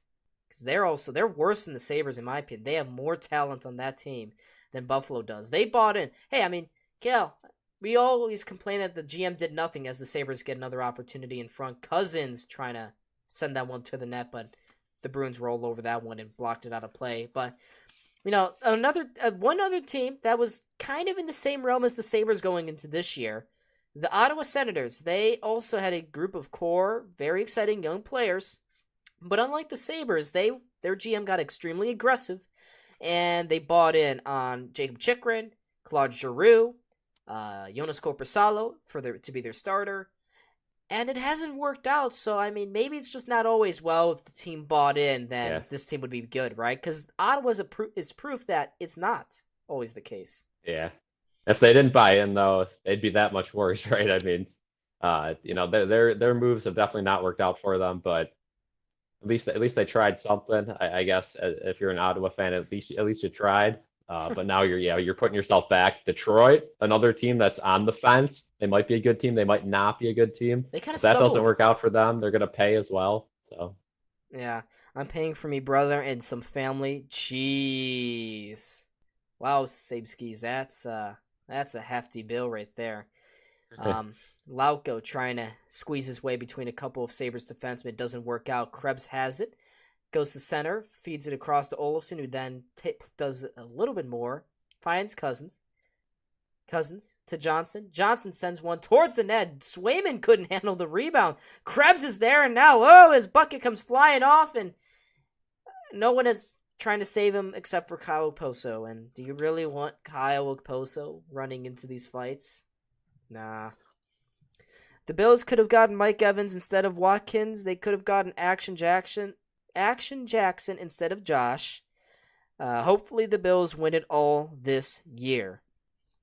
Hopefully. yeah, I mean, again, you could go to any year in the NFL draft and look at people that teams passed on, and you could do that with every team I get. But yeah, there's been a lot of regret picks for the Bills, but there's also been some good ones in recent years.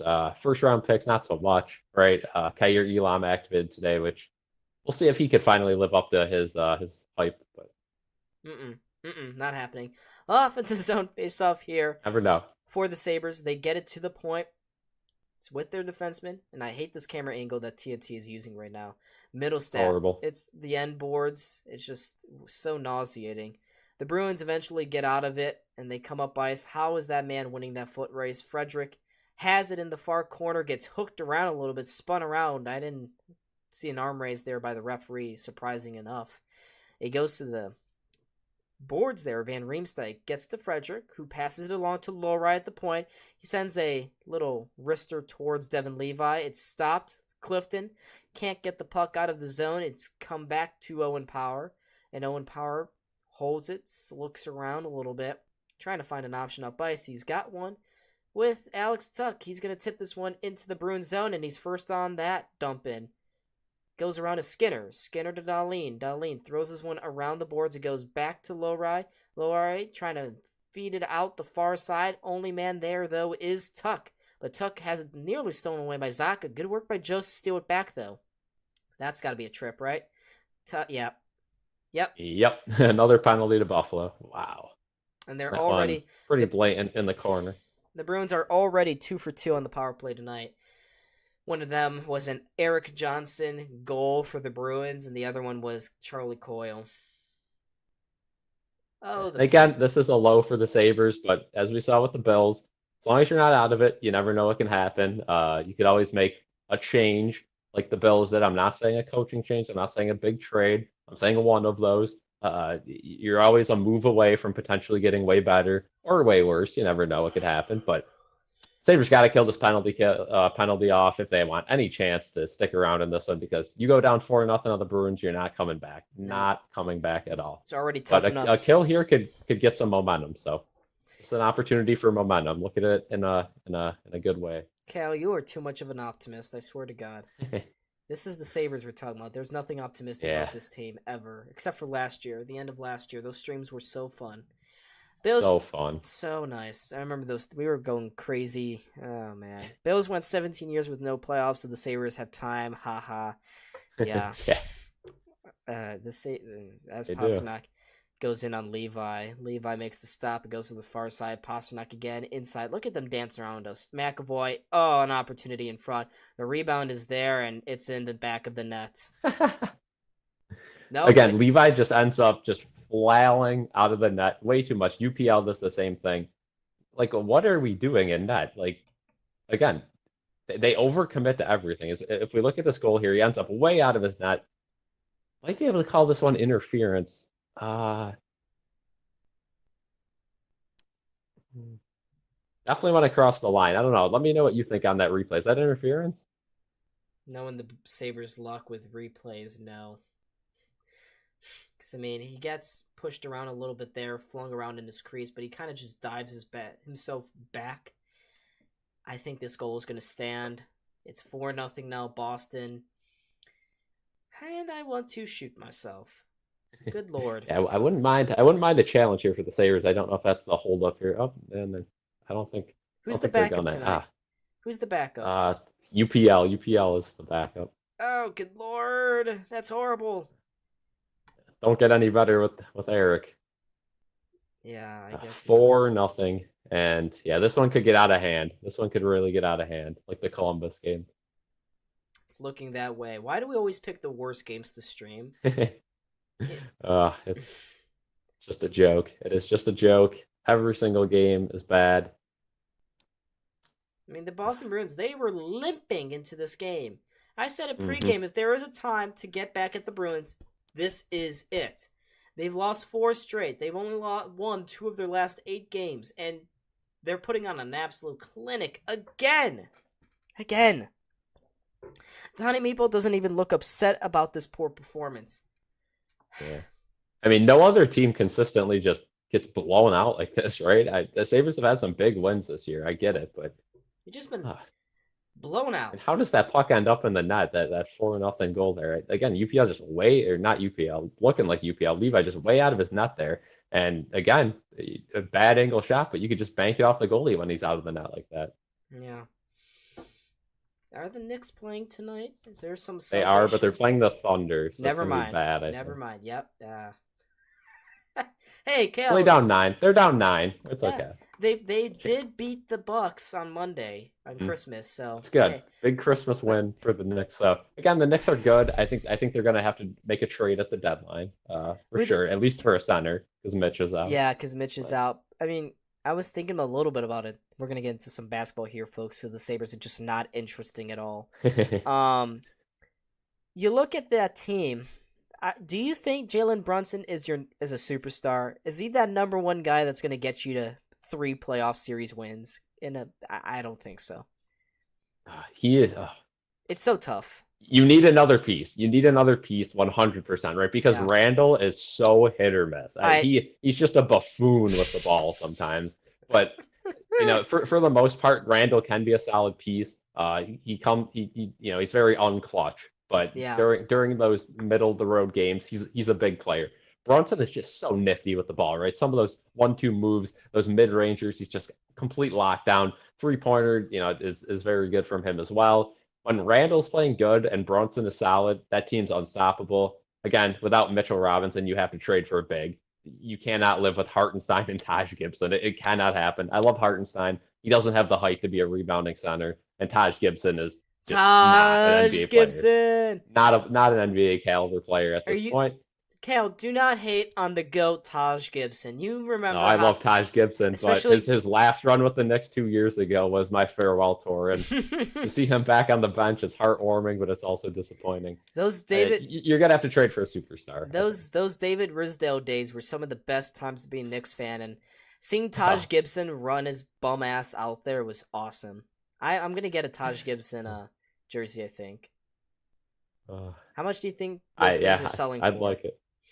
They're probably the most expensive jersey in the NBA. Oh, we got another call. Another call against Buffalo. Nope, on Boston. On Boston. Tyson Jost got held by Frederick there, so Sabres have an opportunity to weave themselves back into this game here. It is 4-0, but if you get a quick one off the power play, it is not over. Frederick for holding. No, that's not happening, Cal. That is not happening. I'm sorry. You gotta stay in it. You gotta keep the viewers entertained, right? But I'm so pissed off, and I know the viewers are too.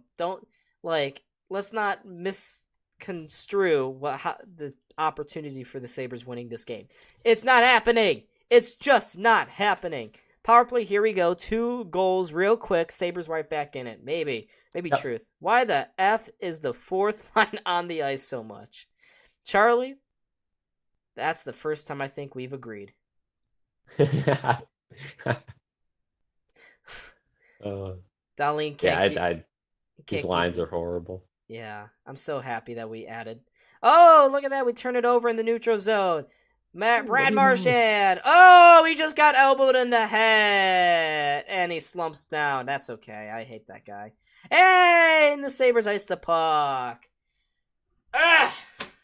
This team consistently just on the power play. Icings, odd man rushes the other way. What is going on with this power play? It's not that hard. You have an extra guy on the ice. It's not that hard. I'm gonna start eating batteries because of this team. Good God. Pork rinds.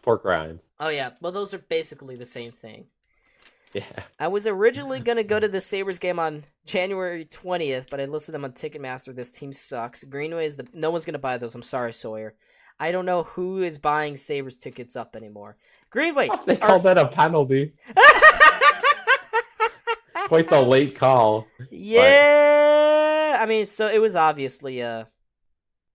Hey, Marchand's busted up there, so it's gonna be a 4-on-4. There goes that so-called opportunity. Cal, this is why I told you not to be optimistic about a power play. No, it just doesn't happen. Elbowing. That's so funny. Marchand is bleeding out of his nose quite a bit. There, not out of his nose, but on the top of his nose. So that'll hold him out for a good chunk of this 4-on-4. But yeah, here we go. 4-on-4 hockey. Which the Sabres have also been very poor at. 4-on-4 hockey. And have not looked good on the 4-on-4, which they found themselves in many times this year because they always give up penalties on the power play. Yeah. Wow, look at that. Martian really just bruised up. Get Matt Molson and Jake McCabe. This coach said team had no legs, so he sits Peterka on the bench and we watch losers. Charlie, yeah.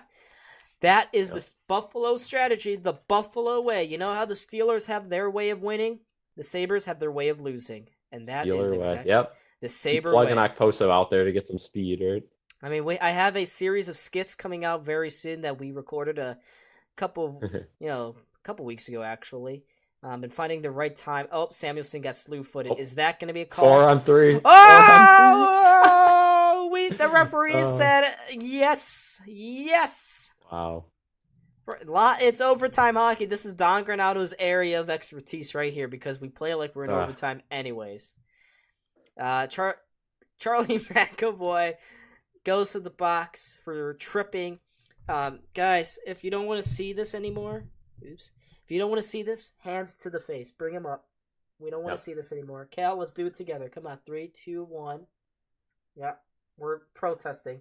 Silent protest. Here we go. 4-on-3 though. This is as easy as it gets, right? It's like cycle the puck a little bit, and you'll at least have a chance. We're not scoring. I went to that Canadiens game against the Sabres where we lost the faceoff, and they cleared it down the ice.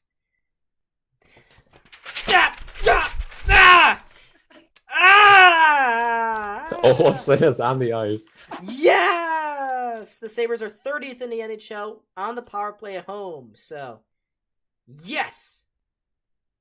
What a great statistic there from TNT. Don't they know that we suffer enough? Here's Dahlin in front. Oh, that's got to be a hook. That is, oh my God. It's got to be. That's got to be another penalty. Is it another penalty? Yeah, I believe it is. Oh my God. What is going on? Boston has got 3 guys in the penalty box now. What happens now? Is it just still 4-on-3? Still 4-on-3. I mean, Dahlin was all alone going towards Swayman, and maybe you get 2 quick ones here. You're gonna have a 4-on-3, potentially a 5-on-3 when it runs out, and then maybe a 5-on-4 at the end of it. So here we go. This is the time for the Sabres to get right back in the game. There's 3 Boston Bruins players in the box right now. I mean, what is this game? What is this? This is stupid. Who did the Sabres have on the ice? Krebs! We got Krebs, Jack Quinn, and who's the third guy over on the line there? Peterka. Okay. So Krebs, Peterka, Quinn, and Dahlin all out there for this 4-on-3 power play time. They got 42 seconds of this before we revert back to 5-on-3 or something. But the Sabres win the faceoff, and here we go. Let's stand still and do nothing, guys. Quinn, to the point. Dahlin will not shoot. Refuses to shoot. Quinn also refuses to shoot. Gives it to Dahlin. Not a Quinn. Still no shot. Dahlin shoots it. That goes wide. 18 seconds left on the 4-on-3. Dahlin again. To Quinn. Quinn steps in. Drops it. For Peterka. Across to Dahlin. Another shot. Blocked in front. Boston takes it and clear it down the ice. So we got some more. I mean, that is just a horrible sequence there. Just They move the puck around, but there's no chance. I don't get it. 4-on-3 hockey again for the Sabres for another 12 seconds here. Then it will be 5-on-4, and you know what they do? Stand still and do nothing. Here's Owen Power, shoots it. Tuck, just instead of tipping it, bats it down, and now the Sabres have a 5-on-3. They had a 4-on-3, another 4-on-3, now a 5-on-3.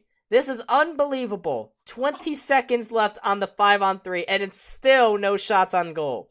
No, they're doing nothing. They're just skating around. Skinner to Cousins. This is embarrassing. Cousins drops it back. Oh, will we get a shot? Nah. 5 seconds left on the 5-on-3. Oh my God. Cousins shoots it, and he missed the net. Now the Sabres have a 5-on-4 for 109. They had a 4-on-3, then a 4-on-3, then a 5-on-3. That all amounted to about a minute and change there. And the Sabres scored 0 goals from that. They got 0 shots on goal. They will pass the puck around, and they will do nothing. Nada, nah. I'm going to eat that battery on the ground. I am really considering eating that battery. That is more enjoyable. Having to shit that one up in a couple hours is more enjoyable than watching this team on the power play. We need pork rinds. It's the only savior. The Sabres will have another minute of power play here, 5-on-4 this time. Will they? That'll go great, I'm sure. Yes. Middlestat. Oh, what a pass to Tuck. He misses the pass. Boston takes it, and they clear it down the ice. Round the troops, boys. Jack Edwards is currently beating himself off in the closet next to the door to me. This Bruins team are just a leader of men. They are patriots, and they are killing off a 4-on-3, a 4-on-3, a 5-on-3, and a 5-on-4. They've done it all. Woo! 0 shots on goal. Woo! I've lost my mind, ladies and gentlemen. I have lost my freaking mind. And the NHL is promoting their NHL bingo for the Winter Classic. NHL bingo! Bingo. Shoot the puck. Shoot the puck! Oh! Dollar! No one will shoot the puck! Oh my God! Good mother, God, Lord! I want to die! Wide open chance. Tuck! 29 seconds. I want so many boos to happen. Where are my boo birds? Darlene. Oh, they hit the post! Skinner hit the post! Oh, no! Darlene again in front, and they missed the net. 12 seconds left. Boston's gonna clear it, and they've done it! They've cleared every single power play! They've rallied the troops, and they are gonna win the Stanley Cup! They're gonna win the Stanley Cup! Woo! Absolutely horrible game. Yeah! The boos are starting up again. Good. Screw this team. I don't care what the vibes were last year. I don't want to hear any goddamn excuses. When you can't score, let alone shoot the puck on 2 4-on-3s, a 5-on-3, a 5-on-4. You had 3 minutes. Good Lord. This is so painful. Dave, this is beyond painful. And now it's the boy dog is back in the chat coming at me. How about you buddy, you're going to donate. Stop asking others to donate. Why don't you put your money where your mouth is? I am like flipping. This can't get any worse. It cannot get any worse. Guys, donate. Sawyer, stop it. Stop joining in. It's your boy dog. Donate. It's your boy dog is going in the Hall of Fame. Look at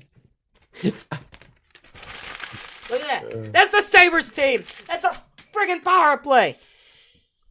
Horrible. I am done. I'm gonna start. I'm going insane. I am going insane. I have been going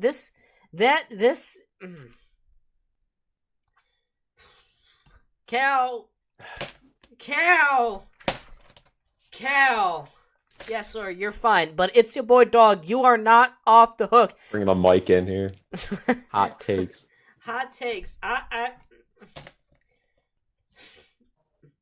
Sawyer, that's never gonna happen. I'm sorry. I don't. Nah. Donations appreciate. I don't want donations. I just want a Sabres win. I don't want your guys' money. I don't deserve you guys' money. I just want to see the Sabres win.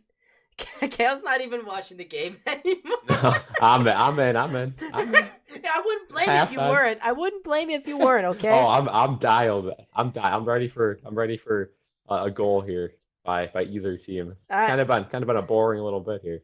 Oh, they got a cross check. Power hit a guy. No call too. And the Sabres. Oh, Krebs just throws a man down on the ground. Krebs is just saying, who gives a mother effing F, you know, a bunch of other expletives. But donating a Donna UPO Goathead jersey, if you can find one. Donate for a Greenway jersey. Yeah. Yo.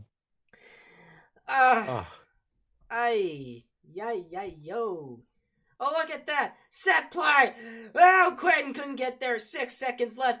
Cousins now. Oh, my God. That's got to be a penalty, right? Oh, no call. Coyle had Paterka's stick for about 30 seconds there. No call. That's crazy. I just want to hear the Boo Birds are out yet. Oh, yeah. Oh, my God. The Boo Birds are seriously out. Wow. Major boos happening at Sabres land. Wow. This is just... What an embarrassing game. Oh my God. Someone please clip that of just the 2 minutes of me going insane. Look at those absolute losers going back to the locker room. Screw you guys. Y'all are losers. Ooh.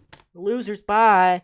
Bye. You had horrible. 3 minutes of multi-man advantages, and you had 2 shots.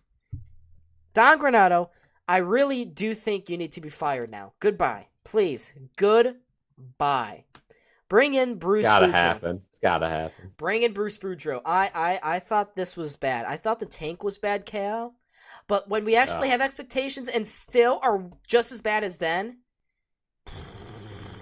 Oh, it's almost as worse. It's worse than the tank is, right? Because the expectations have never been higher for this team. It's just a putrid year, putrid all around, just brutal. The Sabres power play 0-5. The Boston power play 3 for 3. Can't wait to listen to this Donnie Granato presser. We may have to stick around for the Donnie Granato second time in as many weeks. But let me read you out Matt Ellis, our power play coach. Let's read out his career statistics here, okay? Are you guys ready?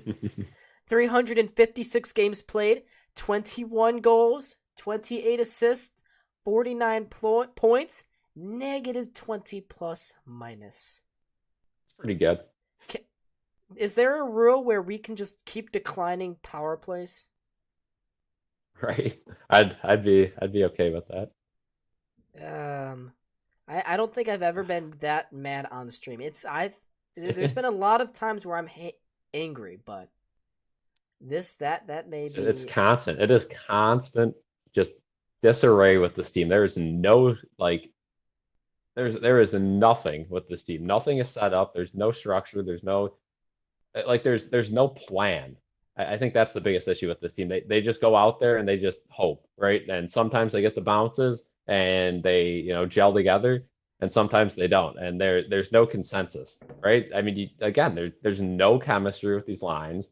There's no confidence with any of these players. Nobody has confidence in each other, too. They're just chucking the puck all over. I don't get it. No, I don't get it either. But, folks, let me bring your attention to the bottom of the screen, please. Look at the live sub count. We are now at 1,988 subscribers. 12 away from 2K. 12 away. Wow. Folks, it's getting there. We are getting close. This channel's been stuck at 1,900 for a long time. Let's get to those final 12. 12 more. Let's go. If you're not subscribed, if you know someone that just, wants to subscribe, let's do it. 12 more people. Let's round the troops together. Let's make it happen live so y'all can see us finally be happy during a live stream. We're close. We are close to 2K. That's a big number. That is a big number for sure. Yeah. Who who changed their name to Pork Rinds? Do I have to do that, Pork Rinds? If the Saber, I'll do this. If the Sabres give up 9 goals again here tonight, next stream, I will definitely just eat pork Poor rinds. guys. Me and Kale will both be eating pork rinds. Yep. If we get to 2K this stream, we will do a pork rind stream. Just It'll sit. happen. Yeah, I mean, what's worse, a mukbang or watching the Sabres? Hmm. I don't know. I think people would rather watch us eat pork rinds. Yeah, just eat pork rinds. I agree. Let me get the intermission clock up here. Oh, Imagine we were still mid-semester during the Sabres play. Oh, it would be horrible going to school every day. It'd be horrible. Thankfully, we have the Bills, though, and this will be a good time to plug it. If you guys are in here and not currently following the Instagram, we have just hit 5.5 thousand followers on there. That's a huge number. Again, when I started the Instagram with a couple other kids, never thought we would get anywhere close to that. And things have just been going good. We have great discussions there. We do live streams on Instagram all the time. Don joins in once in a while too, so you'll see him over there as well. Basically just talking about stuff post game, sometimes pre game, sometimes midweek, just open Q&As. And we also post news, memes, all that stuff. So check that out. I know a lot of you guys already do follow that in here, but if you don't, check that out. Join the Discord as well, because I'd like to get that going a little bit more too, and that'll let you know right when we post, because sometimes YouTube's noties show up a couple days too late, right? I mean, I consistently get notifications that we upload 3 days after we've uploaded. So that'll give you a sure thing to never miss a video right away. And also a lot of our content is pretty timely, right? Like Bills previews, reactions to after games. You don't want to be watching that stuff after the game has happened, like a preview video. So hop in the Discord and get those noties. Yeah. Absolutely. Great plug there by Campbell. We are, once again, 12 subscribers away from the big milestone here of 2,000. And hey, watch out, Cal. Eventually, the YouTube could catch up. You never know. I'm hoping. I mean, yeah, we want both of these to grow to the moon. So it don't matter where we're getting followers or subs from. As long as those numbers keep going up and we keep getting more support, that is awesome. And the fact that we're even at this point on both platforms, they've both come a long way, and it's fun. It's fun to talk to people. I could talk sports all day, and it's nice answering questions, interacting with people, and arguing sometimes right back and forth. But it's all for good fun. Absolutely. But yeah, I mean, hey, we've come a long ways, but we still have a long ways to go as well. Yeah. Let me just see what Sabres Twitter is saying. Speaking of people that are going to be angry right now. Someone said, nice effort, fire everyone, bums, Devin Levi equals poop emoji, overrated, handicap sign, the official logo of your power play, handicapped. The Sabres have something to say, but I don't want to get banned on here. I have something to say about the Sabres. I don't want to get banned. Maybe when your power play has been a tire fire since last December, you should fire your power play coach. Yeah. Maybe fans need to start chanting "Fire Donnie" during the pregame skates so you guys remember to show up. I'm begging y'all, please bring in good assistant coaches. This is embarrassing. Clean house and fire the coaching staff again. Yeah. Wow. Yeah. Sabres think like a dead, decaying, rotten corpse. Just get set up for all notifications on Instagram. Yeah, that too. Because, I mean, I know Cal or Jaden, even Jaden as well does it too, that where you guys post the link to the YouTube video. And yep. I mean, if I go to my YouTube analytics, I'll see that one of the top foreign websites that drives content or drives traffic to this channel is Instagram. You know why? Because those notifications from Instagram come out way, way sooner than even YouTube. And Oh yeah. Oh, YouTube, sometimes you just don't make any sense. Yeah, and yeah, I mean, the Instagram's fun to run too. Of course, the difference between that is a lot of people can DM quick, and I try to answer all those right away. You can put up stories and chats and all that. Whereas YouTube, it's more of a live chat commenting thing, but there's no one-on-one, at least right away for the chat. But I enjoy doing both of them. Right, they're two completely different things, but they merge into each other, and it's it's definitely a fun thing to do. And yeah, I mean, I wish the Sabres were better, but I hate to say it, but when they suck like this, it's also very easy to make content about them because it's just the same thing, right? We suck, memes, whatever. And when they win, it's very fun to keep up with it. And then, the posts get a little higher quality too, right? The effort goes up when they are a good team, uh, as it is with the Bills. But it is what it is. You can only do so much.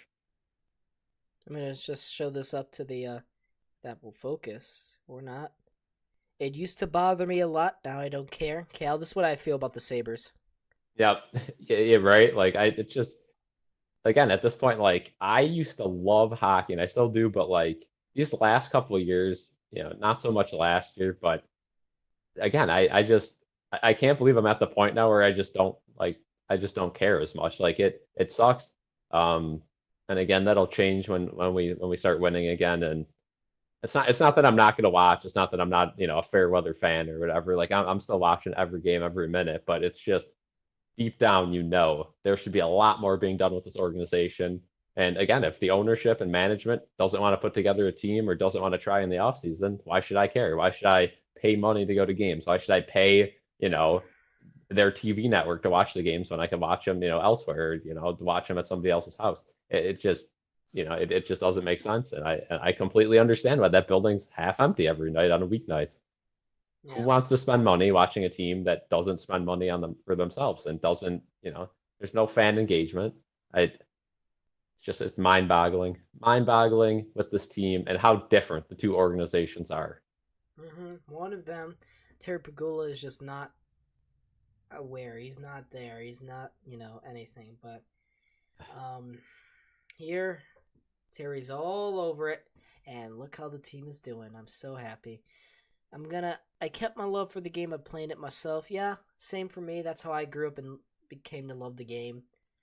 I can't show this on. Made with 56 botanical. Oops, don't want that. I can only show this to. Hold on, let me show this to Cal. I can't show this on stream. Oh boy. It's a little too vulgar. I don't know if you can see that. Yeah, that's a good one. They really should post something like that. Yeah, I mean, pretty much, right? I mean, the Sabres players have, they come out and we say this every stream, right? They say they want to play in front of packed barns. They love when all the fans are there. You put up these performances, no one's going to show up, right? So it's counterintuitive. If you're, at least in this third period, I want to see at least a little bit of chippiness, right? I mean, that's one thing that Krebs has done well this year, and that he's done the only one this game. He's gotten into some scuffles, he's gotten into some physical battles. I know the Sabres don't really have a guy like that to do that, but they play better when they start doing some of that, getting the other team's head. Skinner's a guy that can do that a lot mentally, not so much physically, right? Kind of a wimp on the ice, but definitely can get in guys' heads mentally. And I mean, some of these guys got to step up. And I don't want to see. I know a lot of the fights that we've had this year, we've gotten injuries from, which is just nonsense. That rarely happens, but this year.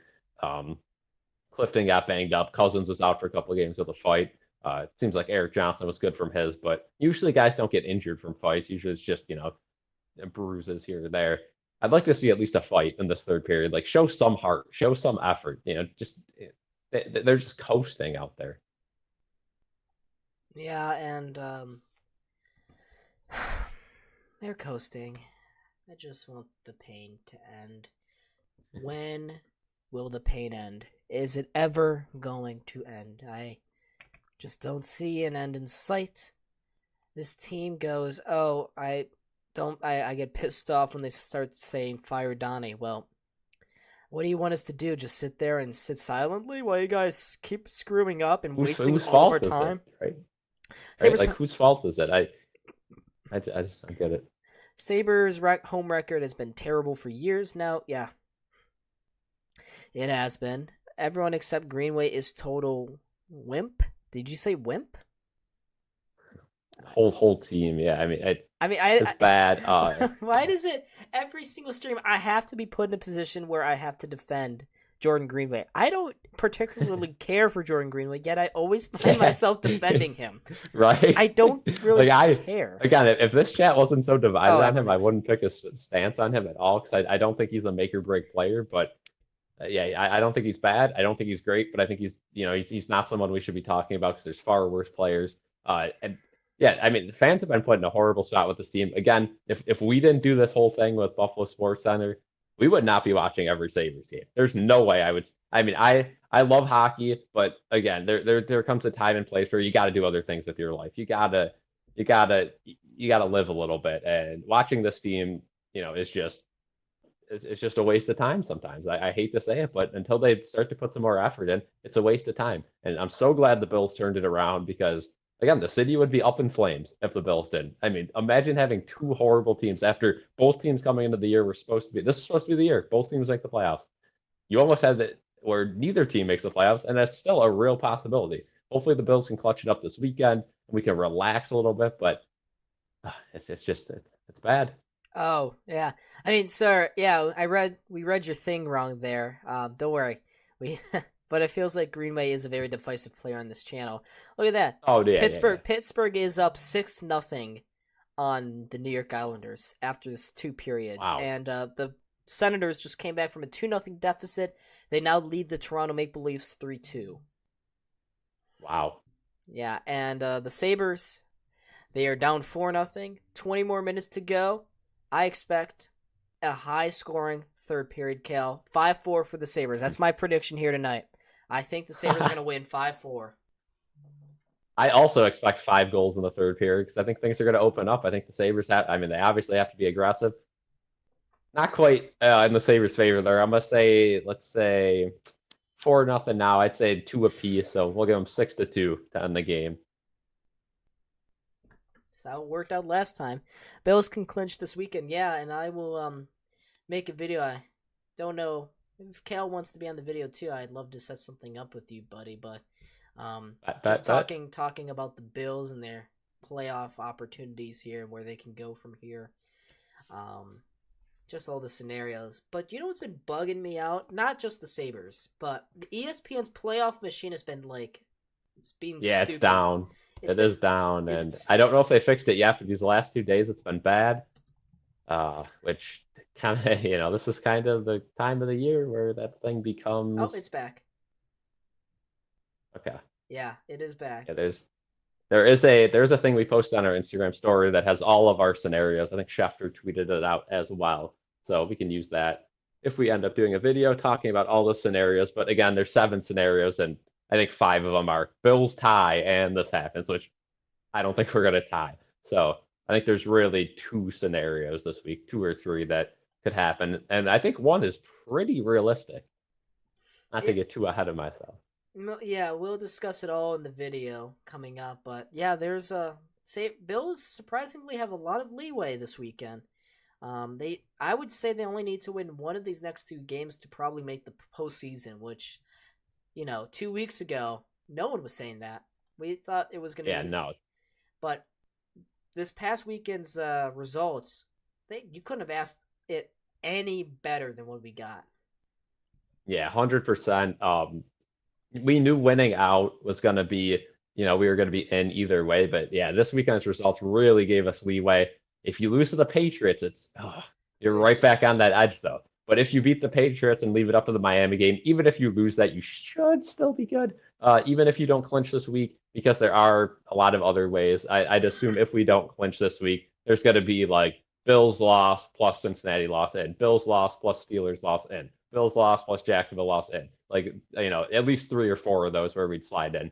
Mm-hmm. But then you're leaving it up to other people, and just get it done this week, right? That would be perfect. Get it done this week, and then that last week can be either for the division or say the divisions, say Miami wins and the Bills win and they're clinched. That last game against Miami could be a complete rest game, right? The Bills could be locked into that 6th seed wild card, and the Dolphins could be locked in the 2 seed. And there's a chance we see Kyle Allen versus who they got, Mike White over there in Miami. Yeah, there's a chance. There is a chance. I just went through some scenarios here, ladies and gentlemen, and off the first bat, what I think is pretty realistic. I just came up with a scenario where the Bills get the 1 seed. And I also just came up with a scenario where the Vegas Raiders somehow squeak in and we'd face Las Vegas in the first round.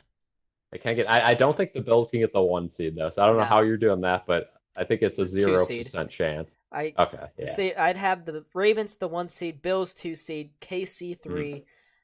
Houston at the 4 seed, Cleveland at the 5, Miami at the 6, Vegas at the 7. But let's say Jacksonville Wide wins, open. then Jacksonville wins that both of their next 2 games against the Titans and Panthers. Then they'd be Here in we and go. Vegas would be out. Third period hockey live from Buffalo. Can the Sabres get a goal? Woo! Sabres are back.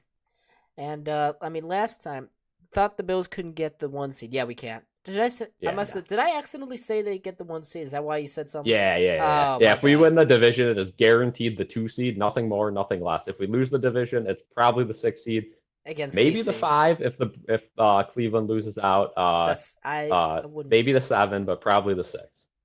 I wouldn't be too confident about that one though, because Cleveland has Yeah. looked strong and they have a Yeah. pretty favorable schedule. I mean, looking at this, Yeah.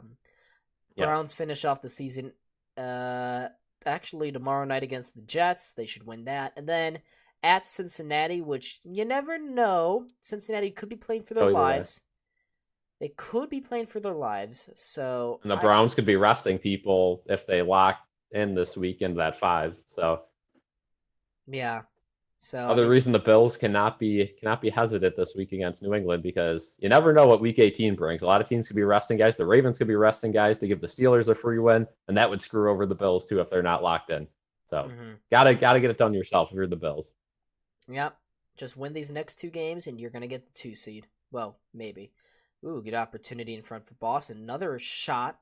Devin Levi comes out and makes that save. Frederick misses the net there. It's just a shooting gallery right now. I'm going to sit back and enjoy Yeah. my team just being so embarrassing on a national stage. Like, yeah, we're just going to have a nice little fun skate and turn the puck over and almost give up a goal and have Devin Levi get totally crunched there, and the Bruins are going to another goaltender interference.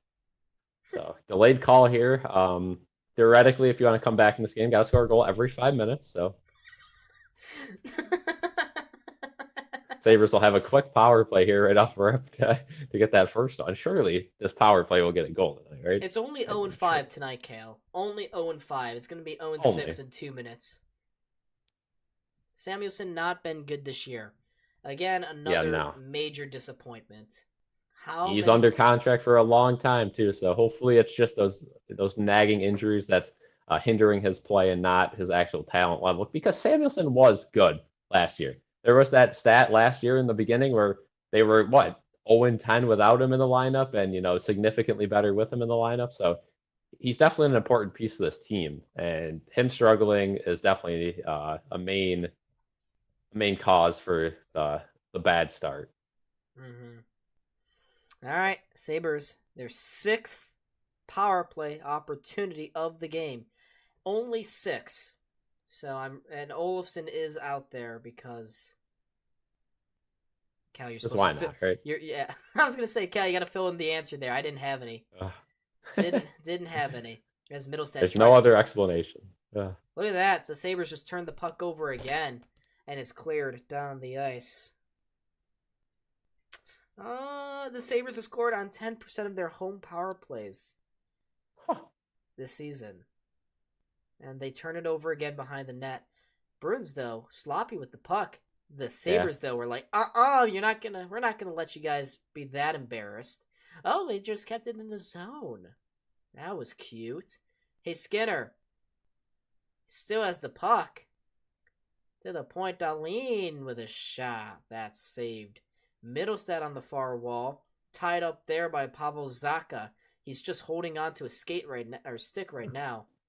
Zacha gets it down low, and Tuck misses it. And I don't know. Cal, how's your day going? Yeah. Let's just I don't really give a crap. just on to other conversations here. I mean, the Sabres just I'm so bored. No momentum here on the power play. I mean, they can't even get a good shot at them. I don't understand. Nothing's changing. It's just the same system on the power play, and 24 seconds left.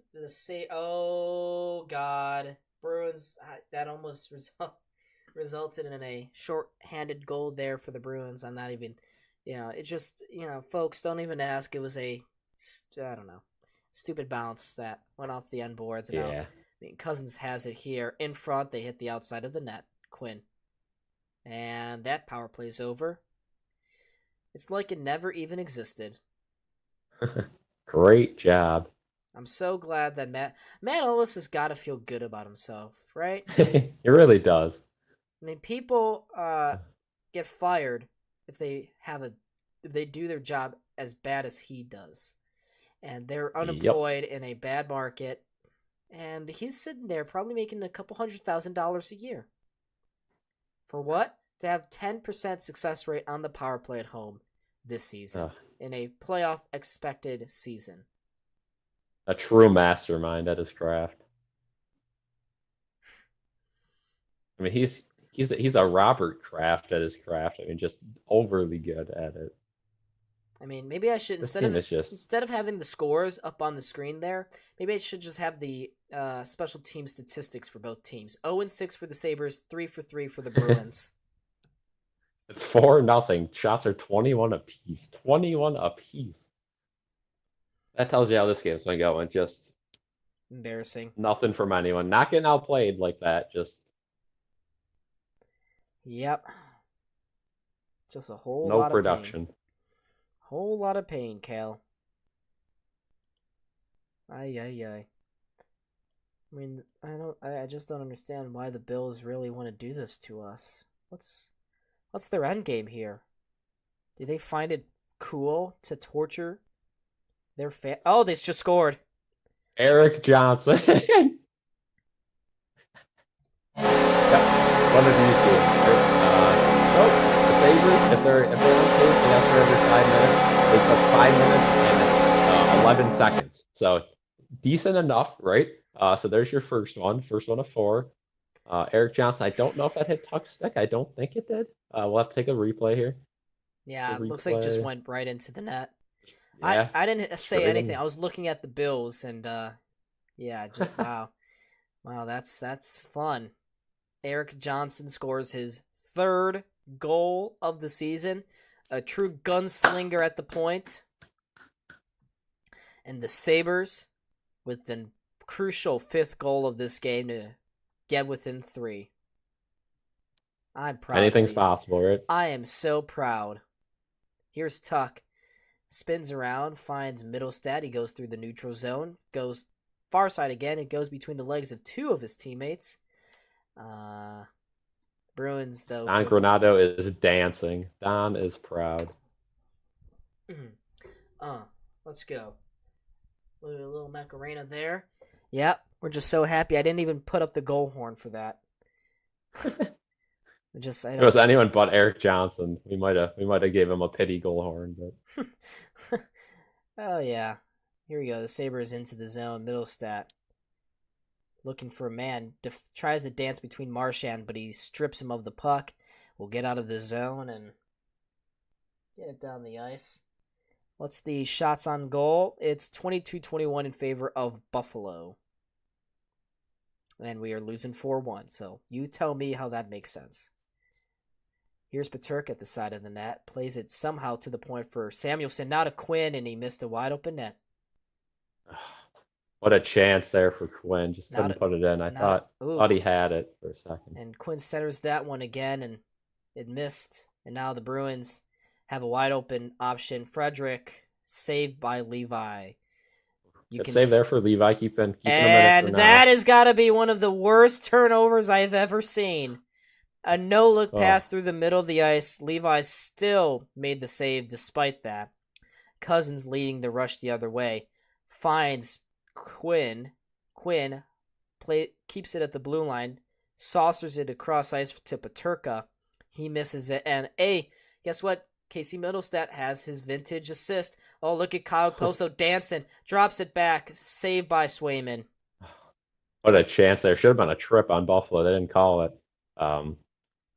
Yeah, there's a lot of pace to this game. I sense another goal coming soon, so Sabres got to be on the receiving end of that one. Goals given up on Levi or the team or breakaways. I'd say 2 of them were on Levi, 2 of them were on a team. Yeah, I would agree. Yeah, 2 of them were vintage UPL plays where he comes way out of the net. And now the Bruins can go the other way here. Here's Geeky.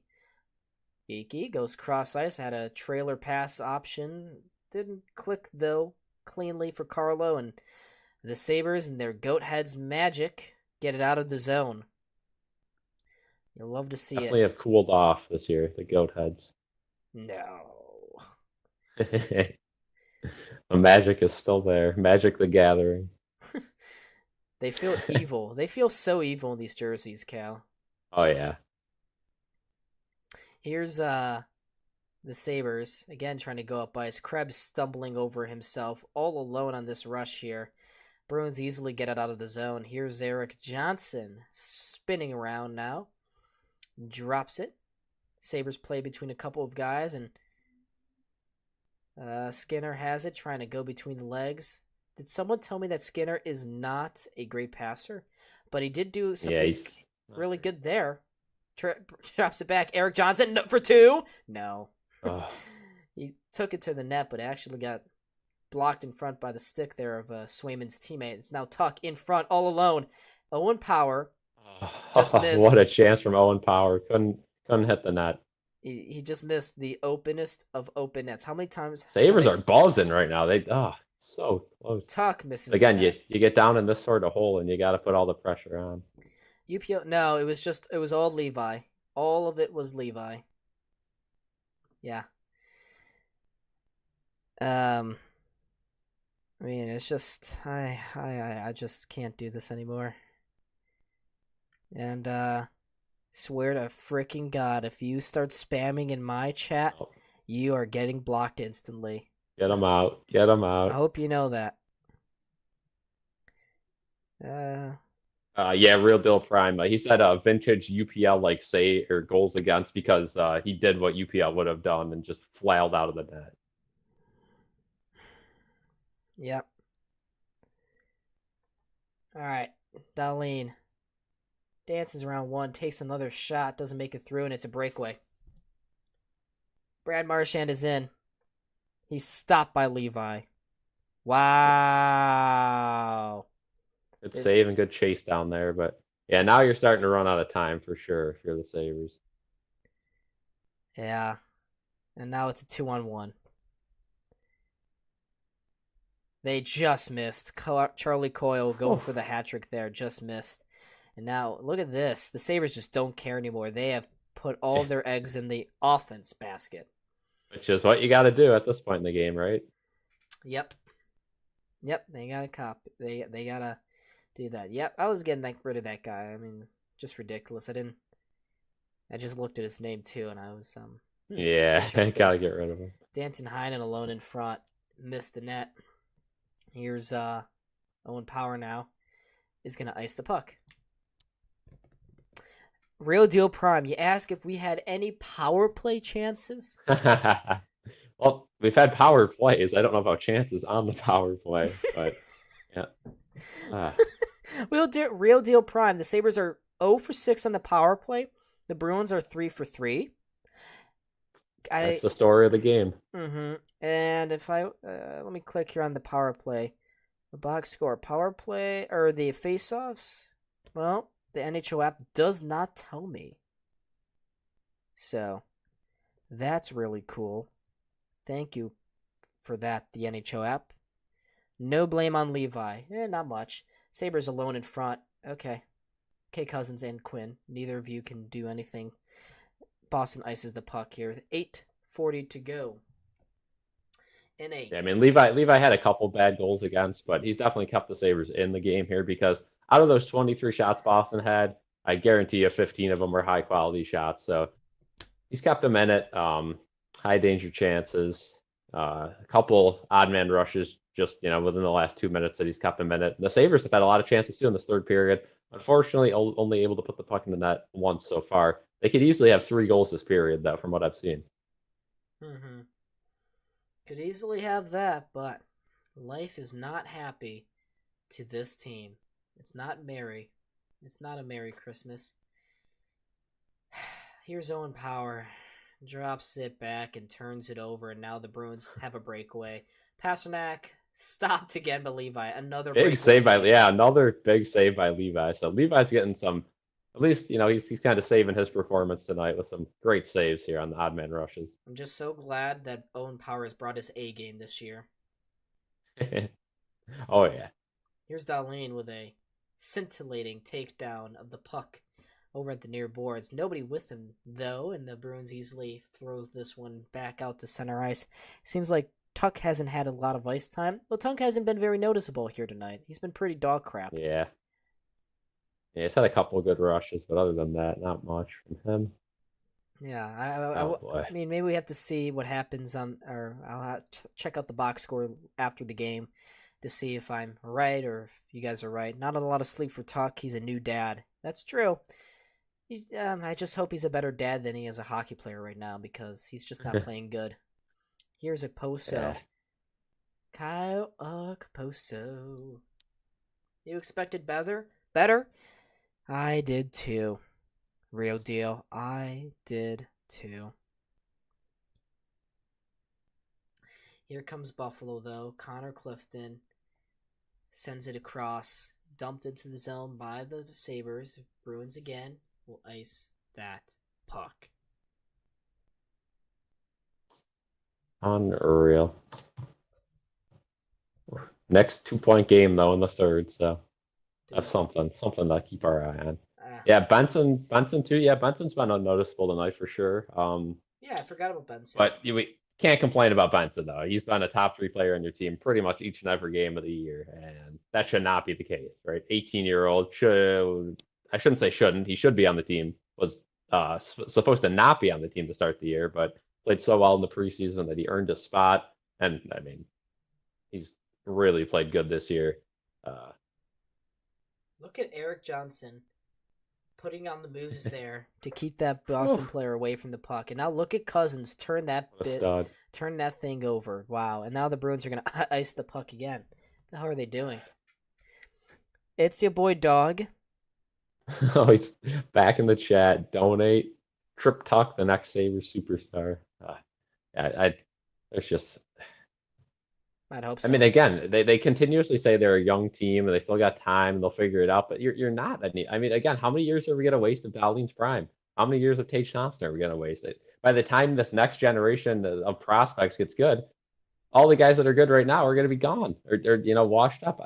It's just like Skinner's not going to last for the time Yuri Kulik is a pivotal player in the league. It's just not going to happen. No.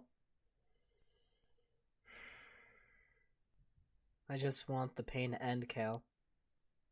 I just want it to end. Oh, the Bills play Sunday, and that will dictate my mood for the next 6 months. They lose that one, it is over. It is so over. If they, I kind of could see the Bills losing that game on Sunday. Oh, 100%. It's not a great matchup. They've already lost to them. The way the Bills win that game is the defense just has to be solid, right? You can't let the Patriots score over 28 points, over 21. I mean, they really shouldn't. Bailey Zappi he's a system QB is okay, but again, you throw some different schemes, he's going to get confused. I've seen enough mistakes from him. You got Ezekiel Elliott, who has just not been good this year. I mean, let's be honest. There's no run game in New England. Their receivers are not that good. Should be able to take care of them. Your defense just has to play smart. Can't shoot yourself in the foot. And the offense has to be creative. The offense, I mean, again, obviously you got to score points. You can't let New England win off turnovers too. So as long as you don't shoot yourself in the foot, you should win that game. But the Bills have done that far too often this year. Mm-hmm. And folks, if you cannot tell right now, I'm currently playing on my phone. I'm listening to Cal. I just don't care about this game. They almost lost to the Chargers. Yeah, I mean, this team is just incredibly inconsistent. They have games like the Cowboys game, and then they have games like the Chargers.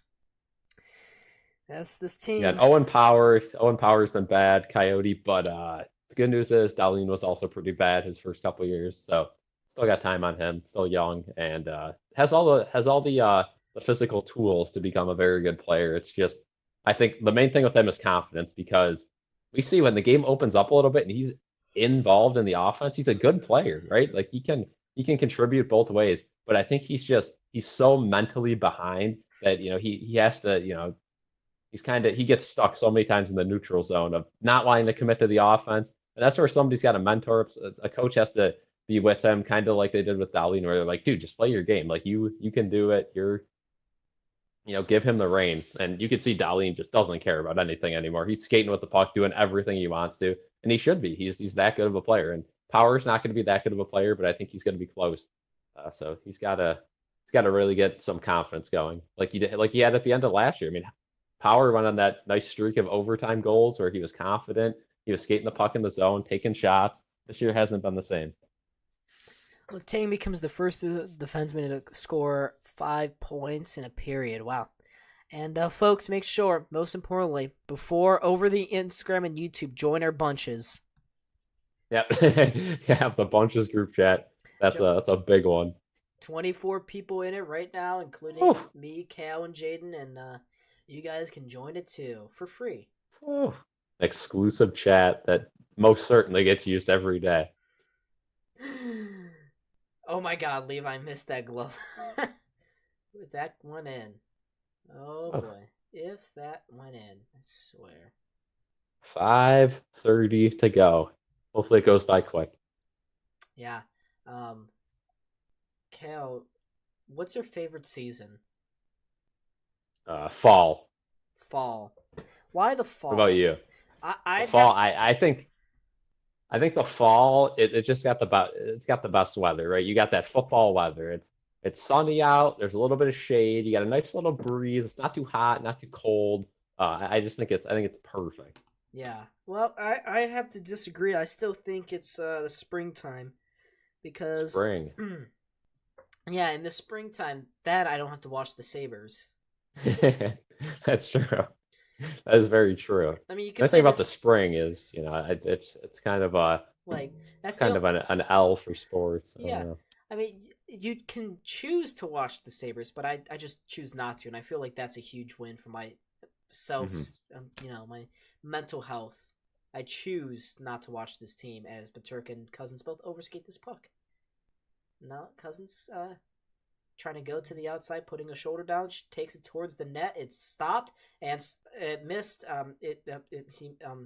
He wide open net. He literally you can't. Don't do this to me again. Do not. No, I got to see a replay. Hopefully it was the far side of the net, so maybe it wasn't a wide open net. Maybe it jumped on him, but from what it looked like here, it looked like there's a wide open net, and it was missed. I was about to say that the Sabres just scored a critical goal, but almost. It's a 2-on-1. Please tell me Boston scores. No. Wow, the defenseman did what they should do. Clifton, I'm telling you, Cal. Connor Clifton is our best defenseman ever. Best in franchise history. Ever. Better than Phil Housley, better than all them other scrubs. Here's Tuck. Yeah, I'd agree. The only guy that might be better is, you brought him up earlier, Cody Franson. Oh, yeah. Yeah. Cody Franson, him, Eric Johnson, they're all up there.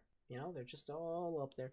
Don, were you surprised Granato didn't get fired after the loss? I was extremely surprised because it took him a long time to come out for that press conference. It was 35 minutes. This organization does not have the capability of firing another coach midseason. They won't do it.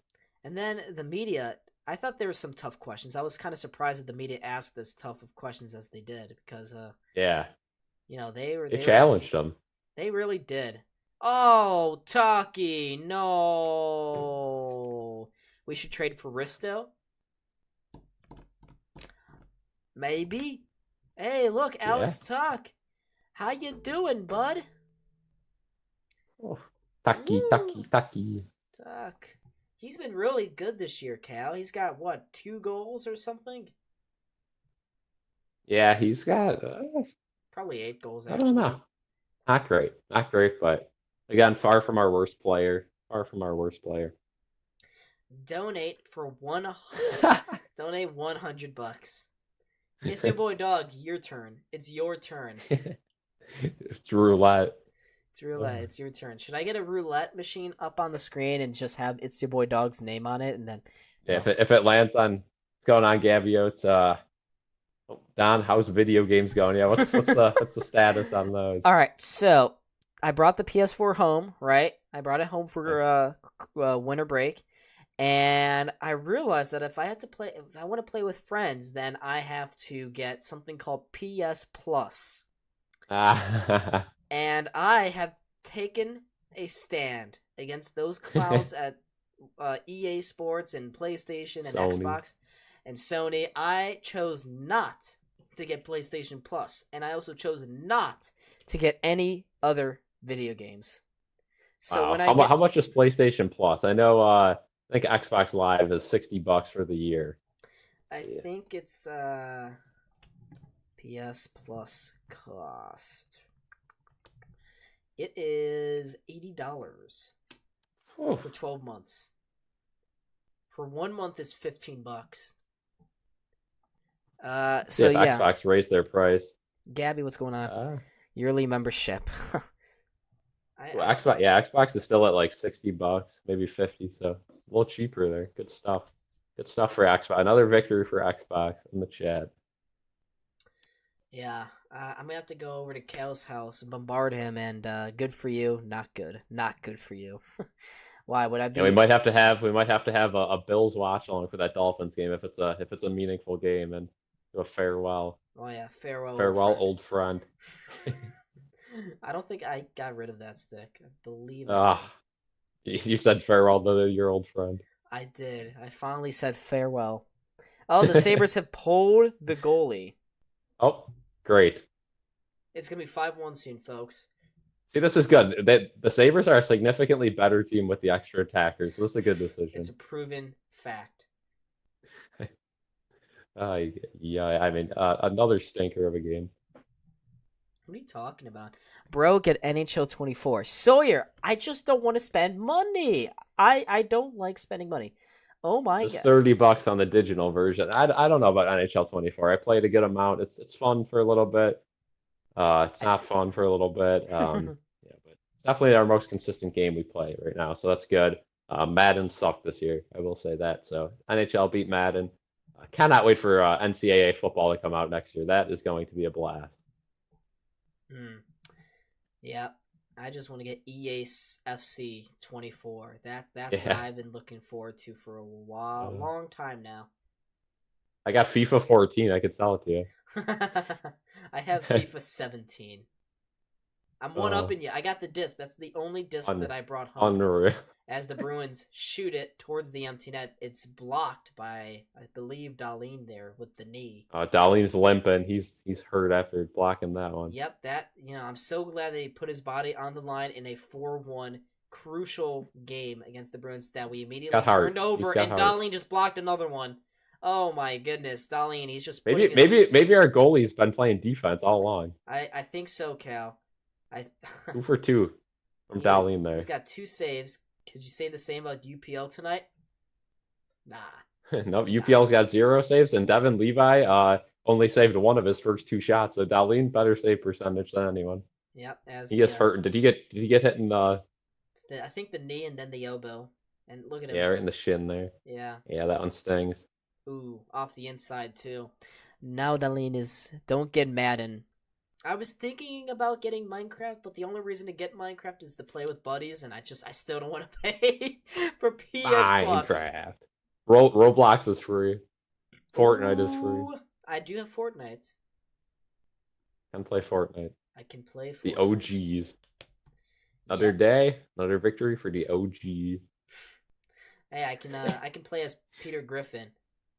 Just like that one guy that looks like Peter Griffin on TikTok that I keep seeing in my For You page. He has the same thing. Got him. He does that little thing. It's just, Kale, you should try to become real life Peter Griffin. Should I? Need the butt chin. Yeah. Tip ween dog. What? Tip Ween what? ooh life. I gotta pull this up. What? What is tip ween? What does that mean? Tip. Kale, Ooh, as life is a Roblox. I agree. yeah, I've never played a lick of Roblox in my life.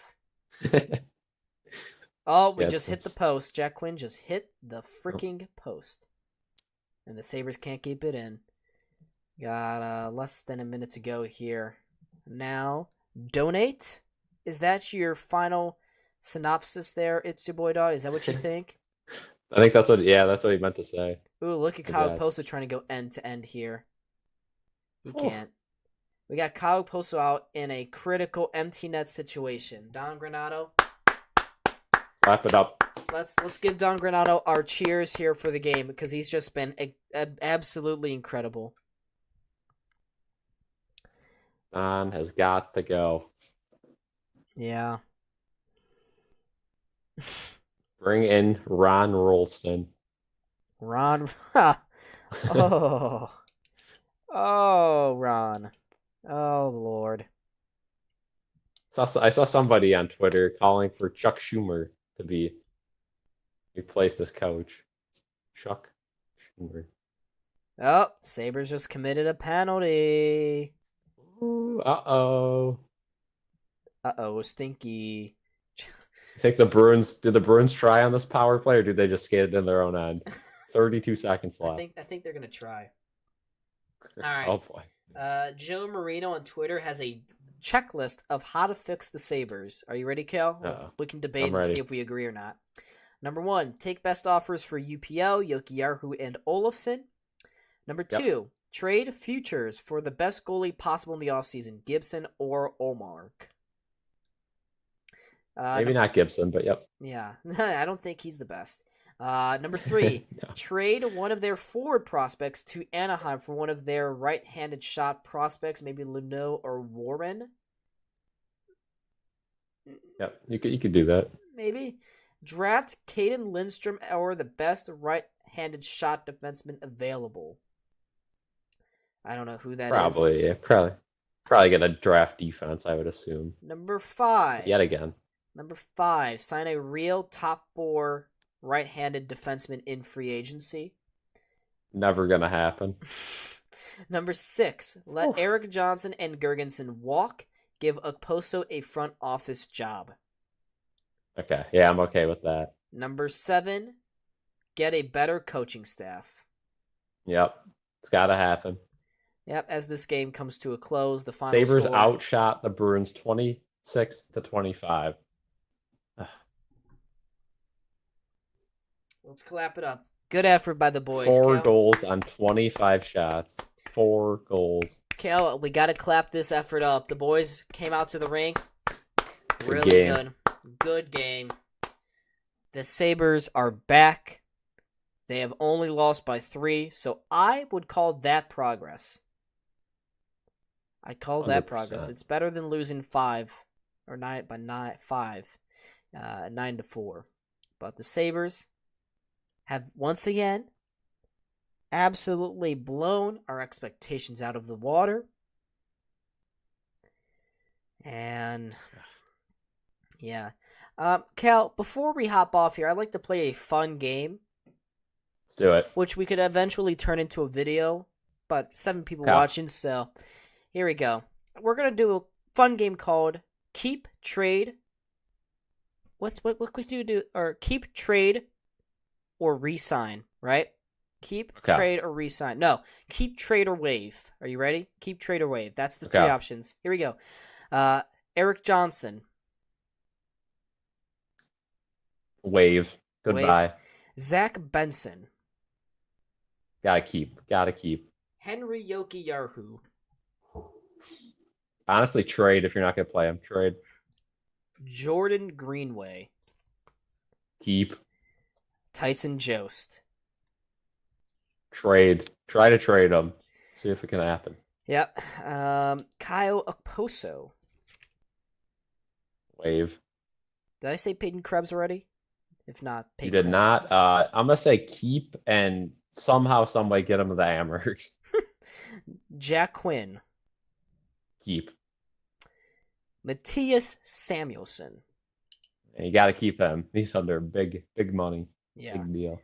Dylan Cousins. Got to keep. Again, signed long term. Yeah. Owen Power.